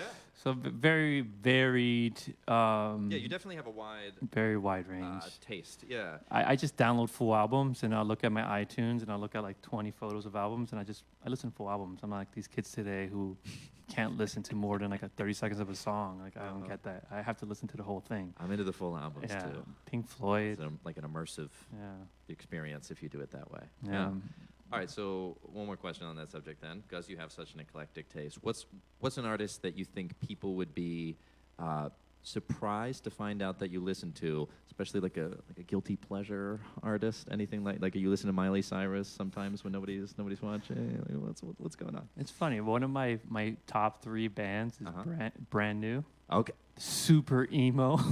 Let's go, baby. I don't listen to emo music, but I know every word to like all 6 of their albums. I don't know every word, but I know half for sure. Obsessed. I love the recordings. It's amazing. Yeah. Leon Bridges, that album, I really, really loved it. It's such a girly album. I don't know if that's appropriate to say, but you know, I feel like I'm 15 again in love. Okay, for me, Brand New is actually a band that does this. You know how some people say that, like, when you have a smell, like maybe the smell of a dish your mom used to make when you were a kid, you get taken back there all of a sudden? Yeah. To me, certain albums do that. Like, certain albums I listened to in high school when I was going through, like, my first heartbreak and things like that. And there's a Brand New album that's on that list. Of Deja on the Chandra or something like that. Yeah. That reminds me of my first major heartbreak at 21 years old. Yeah. That's what that reminds me of. I remember crying one time listening to an album on the way home somewhere. I am 100% with you. That's funny. Brand New. Got to bring back Brand New. Embarrassing myself. Get it. So I want to talk to you about some of the things you're doing and that we're doing together outside of YMU. And I want to know from your perspective, I know you and I have talked about this a lot and I've given my answer, but from your perspective, how it all comes together. Because right now you and I are working heavily on Young Musicians Unite. But then outside of that, we also have the Wynwood School of Music, which is a private school for both group and individual instruction in Wynwood. We have the Bull Productions, which is a recording studio My in boy North Andrew Miami. over here. I was about to say, we've got a senior engineer and partner at the Bull Productions, Andrew Gonzalez, running the board for us today. I think Andrew was 16 when we started the studio together. That's amazing. He was a baby. That's amazing. That's so Were fun. you 16? Is that a thumbs up? 17? Even worse. Okay. All right. And Andrew, were you at New World at that time? No. No. Okay, so wait, tell me, how did you and Andrew meet? We're recording an album for Jacob's Ladder with Carlos de la Garza, who did Paramore. Yeah. And a bunch of other great people. And Andrew was interning at the Dungeon. He was great, super cool. And Carlos said, that guy's going to be an engineer one day. He's really great. Got it. So when I recorded my classical guitar DVD with Cyrus Belucci of Newfound Glory in his little studio on the other side of the warehouse district, I just at one point said, I would love to do this one day. And Cyrus said, well, I'm moving to California, so if you want this space, it's yours. It's already built out. No gear will be here. So I called Andrew. I said, hey, bro, I'll get a $15,000 loan. We'll buy some equipment. Let's start a studio. And that was it. Awesome. Rest is history. Now it's 6 people working together, booked 24 hours a day. I mean, it's been a journey. We have a studio that's booked every hour of the day. That's amazing. That's a very lucky thing Talented to be able people. to help other. Yeah, Thank that's kind of where I was going with that. It's a lucky thing to be able to help other musicians make music. Like that's a and spill coffee on yeah, yourself. that was amazing, too. man. Well, sip. That's why you need sippy cups. Look at that. It's all good. Don't worry, I'll be dumping it on a laptop fairly soon. You know it's coming. At least I didn't drop it on a laptop like you have done twice. Twice this week. So we've got Young Musicians Unite going on. We've got the studio going on. We've got the school going on. We have some other projects outside of that. In your mind, how does this all come together for you? And to give you a hint at what you know my answer is already, how does this affect Miami at large as a city? Look, it's just that whole idea when I was a child that making a living being a musician is not plausible. I want to fight that every turn I can. So together with all our friends, because it's wrong. It's wrong. It's totally wrong. I make a really good living. I work really hard. I have 3 jobs, maybe 4, but I love it. I love every moment of it. I'd rather do that than be at one job for 100 hours a week or 40 hours. There's no such thing as a 40-hour work week. That's what I tell kids anymore. But if there was a 20-hour work week that I could take and get paid the same amount of money and never have music in my life again, or I could work 100 hours for music. Yeah, any day. I mean, that's Any no day. choice. So we were just focused on providing infrastructures for musicians, for upcoming musicians, for students, for beginner students. We just want to make sure that whether you want to get into music, you want to be a professional musician, you are a professional musician, and you need work in between touring, that we want to make sure that all of that is supported by what we're doing to recording music, releasing music. Me and you are obsessed with covering every single area of what a musician needs to become successful. Yeah.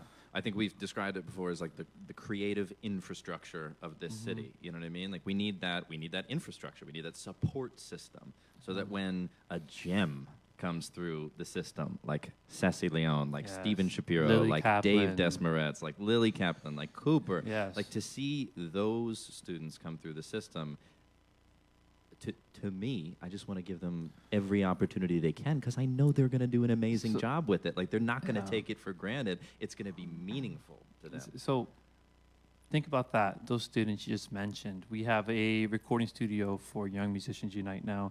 So just opened 3 weeks ago with working with our good friend over here, Andrew Gonzalez, and other partners from our studio. So if you're a student now and you want to record an original song, you can do that for free while being produced by Andrew, who's an amazing engineer and producer.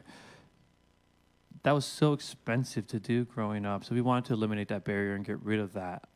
Students shouldn't dream of recording, they should just do it. And that's the barrier we eliminated because of 1RPM, because of Dan Lewis, because of Music Access, the Miami Foundation, all these partners coming together. And now these kids own their masters to get their music on Spotify, iTunes, everything. This is just one of many things. We've started a podcast. We've started a TV show that's once a month. And that's the cool thing, is coming up with wacky ideas and then together figuring out how to make them possible. Usually Zach has to look at me like, Sammy, we can do like half of what you just said without losing our minds and affording it, but we can do it. And then you go and you disappear and you twinkle in your laboratory and it happens, and it's great. But being able to have an amazing team, we have, yourself, amazing. We have Melanie Greenwald, our CFO. Maria, our programs director. We have Kathy, operations, Karen Younger, communications, Alan, Brandon, regional directors, and then we have 30 teachers and amazing interns. And it was just so many people that we've grown with. And Marte, who helps us with consulting and fundraising, and Gabriel. There's just so many people that are part of this organization. Yeah, we've got Brian here doing video. We've got Andrew. We've got Alex Weitz, who just flew in yesterday to help shoot all of our curriculum. He's editing these videos. I mean, to me, if I can say, like one of the coolest moments or like the biggest blessings about any of this is getting to provide opportunities for those people too, not just for the students. You know what I mean? Like, of course, the students are the number one; they're the North Star. But as a secondary added benefit, I love that we're able to employ some of our friends, some musicians who have phenomenal talent, and people in general who deserve opportunity, who are going to work hard, whose hearts are in the right place. Like to have the opportunity to offer those experiences as well is something really meaningful to me. Yeah,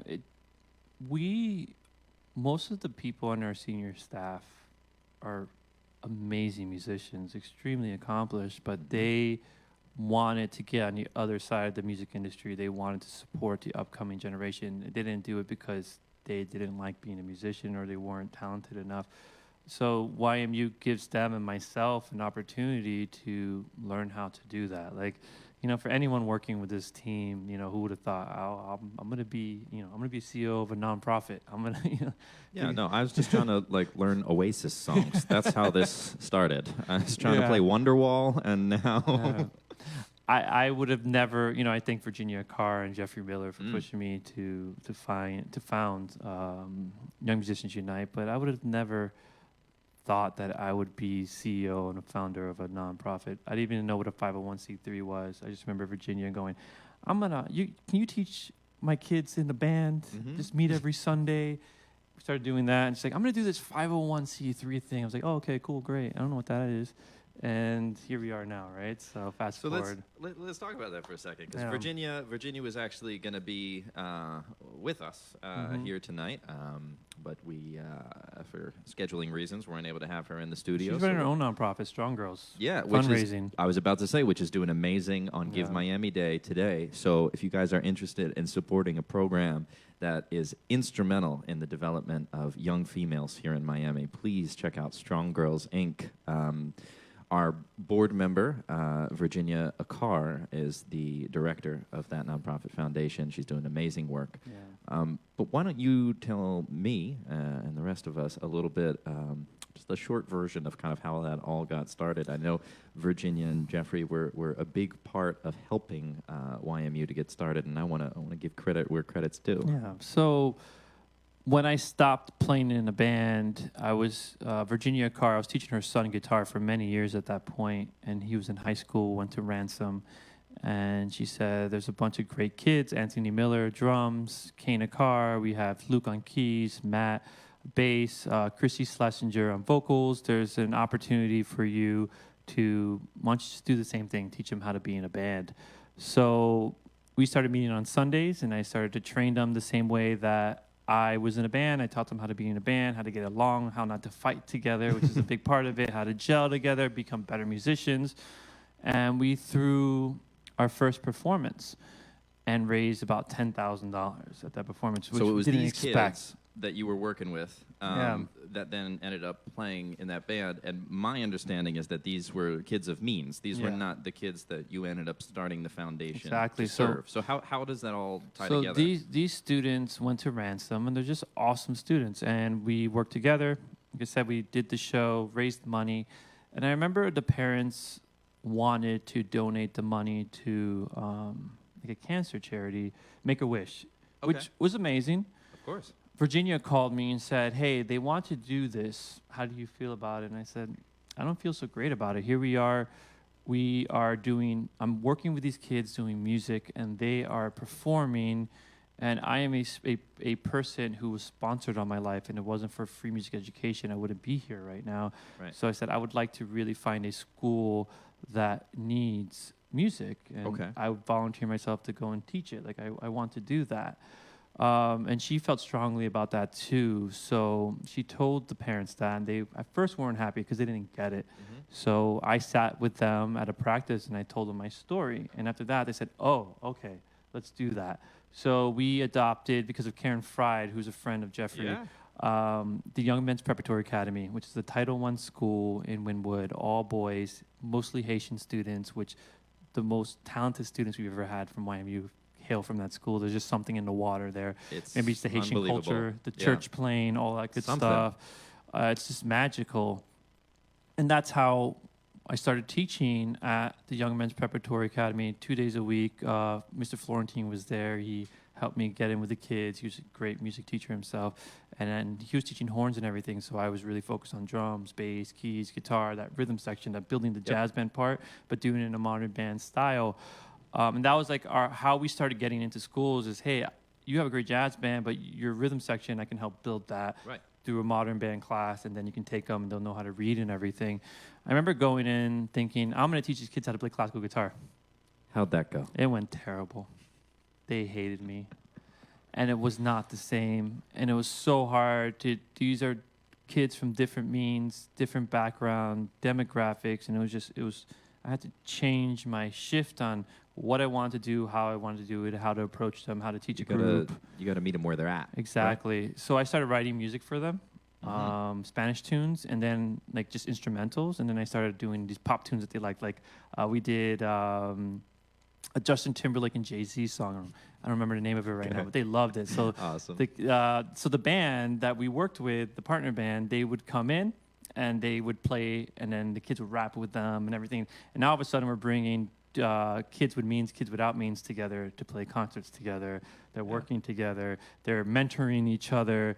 And that is when I realized I was onto something really, really cool. Working with students who could afford music lessons on Sundays in rock bands, and then using those funds and that fundraising to be able to then go into schools that can't afford music programs, to be able to buy them instruments, teach them, and then for them to both play concerts together, to come together, the families. And through music, you don't know who has means, who doesn't have means. Everyone is empowered through music, and they develop a platform to be able to tell their stories, and that's the beauty of music. Yeah, absolutely. I want to talk a little bit about where things are going to wrap up. I think we've seen, because of the impact that YMU has had in students' lives, we've seen tremendous generosity from everybody, from the city of Miami, the city of Miami Beach, from the Miami Foundation, from the Perez Foundation. We've seen it from grassroots donors. We've seen it from corporate sponsors like our match for today, Amicon, matching us at $5,000. Green Spoon Martyr, Green Martyr, Design District. How about 1RPM, who we just opened our new recording studio with, Colby right? Carp. Yeah, I mean, we have, it's a little overwhelming to think of how much support we have right now. It's kind of, better not mess it up. It's it's kind of overwhelming. We went from 24 students and this idea you had with Virginia and Jeffrey that you had to fight to get a couple parents on board with, to now having mass support from hundreds and hundreds of parents and businesses and foundations. What does that enable us to do, and what does the future of YMU look like with the right kind of support? So the cool thing is that we offer 9 different genres of music, and growing. And the reason we do that is we meet the students where they're at. We go into a school, survey the landscape, let the kids touch different kinds of instruments, see which instrument it is that they actually like, survey that, and then bring a program dependent on the instrument choices. We've been able to work with more teachers because of our varied genres. In school, we are, as I know, the only in-school music educators nonprofit in Miami-Dade right now. We help teachers get certified, pay for the certification process, and work with them along with the schools and teach schools how to bring music education. And then the after-school programs are the vocational experience programs, the media arts programs, where students are working towards becoming employable or scholarship ready upon graduation. The biggest thing that we're focused on right now is community. And when I say community is we're not going to go and pick up a school anymore. If we're going to pick up a school, we're going to look at a community and try to pick up 5 to 8 schools. We want to make sure that a student can pick up an instrument from elementary school and continue that to high school, that they have a consistent, continual music education, and they don't just leave our hands and it's over. We want to make sure that we can do the easiest thing from our early pitch and rhythm class, which is literally rhythms and singing, to heavy jazz, our rock ensemble at Beach High, and all these programs. We want to make sure that we can meet a student where they're at, no matter what level they get to, and they do not outgrow us. And then that goes into the after-school programs of the recording studio we have now, and the internships and the recording. We have interns that run this TV show that we have. But the idea is working with other nonprofits together with philanthropists to be able to identify full communities such as Miami Gardens with Music Access. There's 12 schools there, and working together with other nonprofits, layering and making sure that a kid can have free music education in school and after school from pre-K to 12th grade. I think that every child should have access in Miami-Dade, and I believe in that mission and that goal. And you can't do that alone. We physically cannot do that alone. I don't think anyone can, so we have to do it together. And I want to talk to you about that for a second, because even, you and I work closely every day, and I have the utmost trust in your judgment. Yet, when you came to me and you said, hey, I have an idea. What if we get all of our competitors together and we do one project with all of us and share the resources? And I went, huh? You, the board, everyone did. Yeah. But so can you tell me where that thought came from, but more importantly, what each nonprofit that we're working with has brought to the table? Maybe we can give them a little shout out here and talk about some of the work they do as well. So Daniel Lewis and Rebecca. Rebecca is the CEO of the Miami Foundation now. She used to be the CEO of Radical Partners. Rebecca's really developed me as a leader and her team, because she did cohorts of picking emerging CEOs and doing classes with them and teaching them how not to burn out and everything. That was really important. Daniel Lewis is a philanthropist who believes that his goal is that every child in Miami-Dade should have access to free music education. Which happens to be our goal too. Yes. So they wanted a few of us to work together, and it didn't pan out well. So they decided to just do an open call to be able to get grants to give free music education in Miami-Dade, but you had to do it through a partnership. Okay, so you're saying that Dan Lewis and Rebecca got together and they came up with a concept, which was apply for our grant, but to win it, you have to have a partner, right? Yes. And wasn't there some requirements to that partner? So now, not only that, you had to partner with somebody. You had to meet once a month, all of us, all the winners. So it was about 16 of us, right? Because you have 8 winners, 16 different nonprofits. And we had to meet for 8 hours once a month. And we learned to trust each other, to talk, to learn about what we do. And we went to Interlochen, which is an amazing music academy in Michigan. And something that came to us was, hey, if it wasn't for money, we would be all working together because we all do something different. And in the group is you have Achieve, which does after-school band programming. That's Achieve Music. For elementary school. You have Miami Music Project, who does community orchestras, classical music.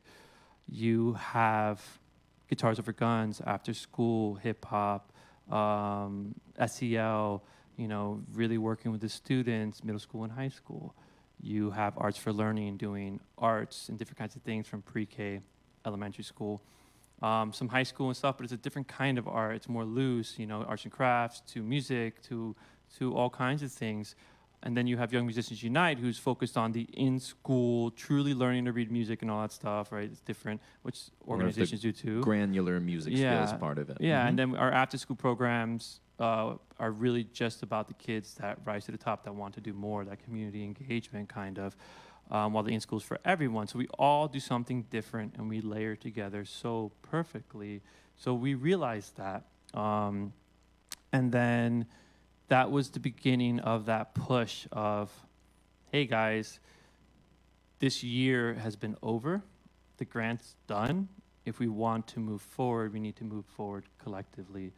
And we realized that a lot of us in some way were in Miami Gardens. Our project was 5 schools of 12 Miami Gardens. My music project was already there. Guitars Over Guns was already in the high school, Carroll City High School.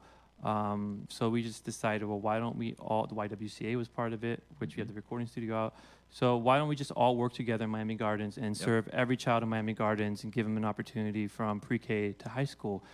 And that came to a reality. It was a lot of conversations, a lot of trust, a lot of groundwork, meeting every single principal, meeting with the superintendent of MDCPS, getting blessings from a lot of people. And now we have Music Access being held at the Miami Foundation. You have Cunha, who's full-time, focused on the project. And we're all together, and we will continue to have bi-monthly meetings as the heads of organizations, working together on this one project that is guaranteed for 3 years of funding to guarantee music education for every child in Miami Gardens. And in my head, this is the beginning of something big. I want to pick the next neighborhood, hopefully, and we'll all go there together and survey and see what other nonprofits are there, not just eat them up and say, there's amazing nonprofits there. That nonprofit should now be part of this coalition. And maybe a few of us aren't part of the next one because it's not the right neighborhood for us. I don't know, but, you know. But I was just going to say, but to build the relevant coalition for that neighborhood, I think that's an amazing and kind of inspired approach that I'm really excited to see continue for YMU, because this particular project in Miami Gardens has been so kind of unique to watch unfold.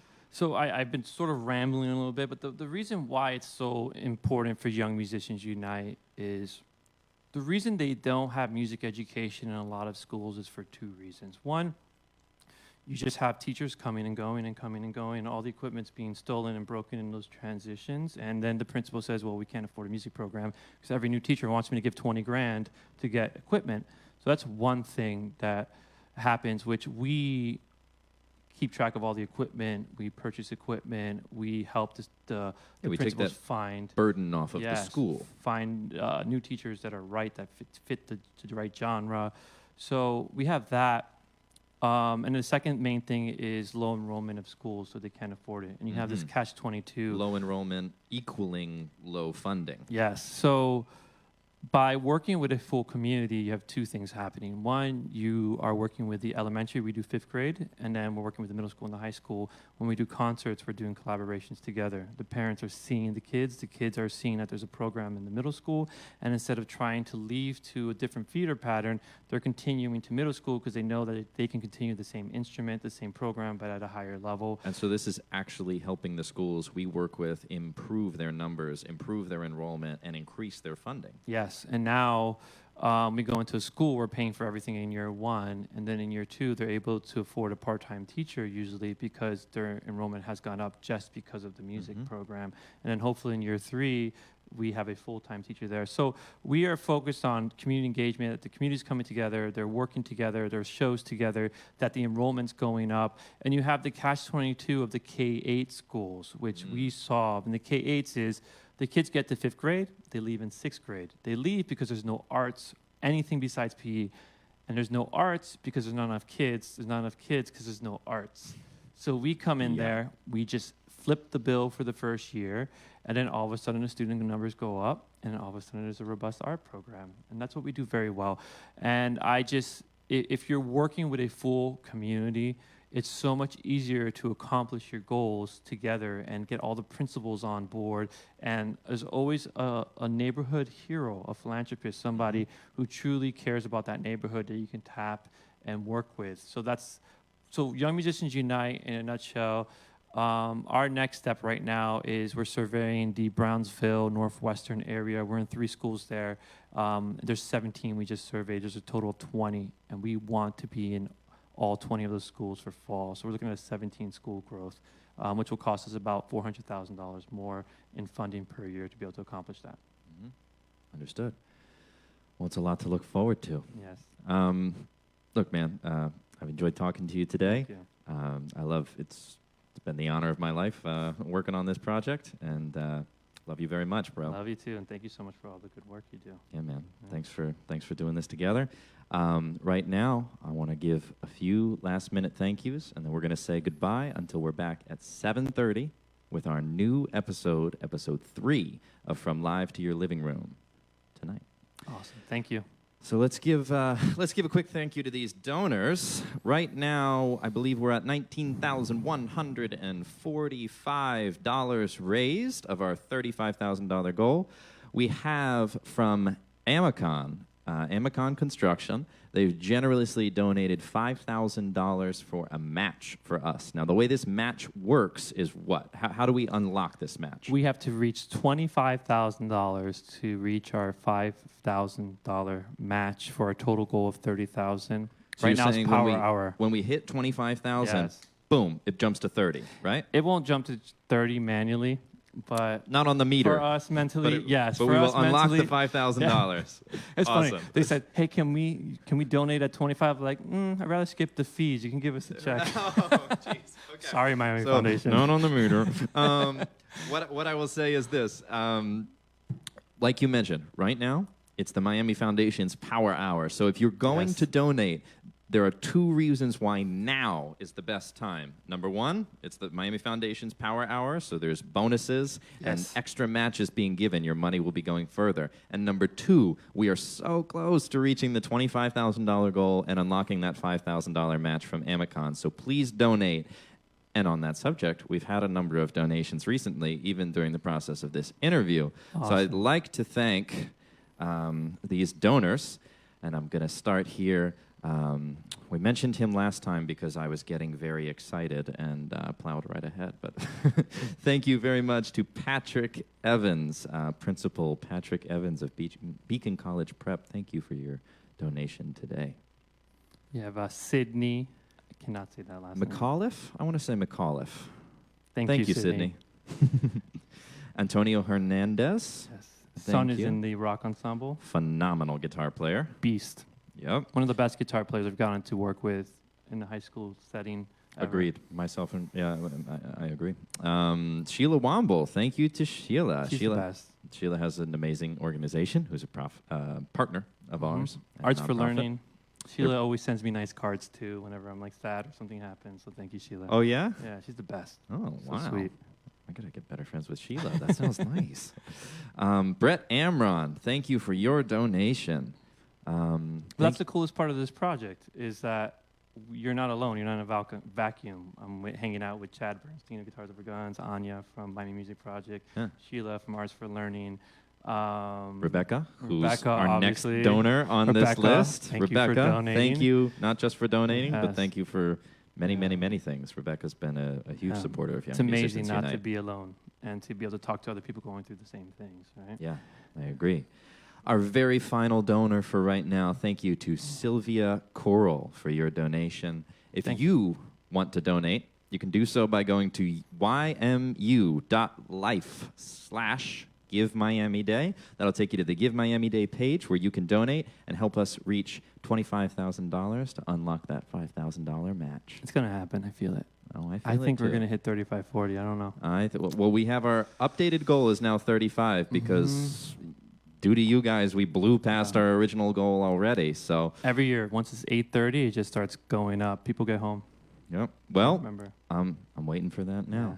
All right. All right. Thank you, everybody. We will be back at 7:30 with our 3rd episode of From Live to Your Living Room, our monthly live web series. If you'd like to see that, you can see it here on our Facebook page, or you can go to ymu.life/live. Again, that's ymu.life/live.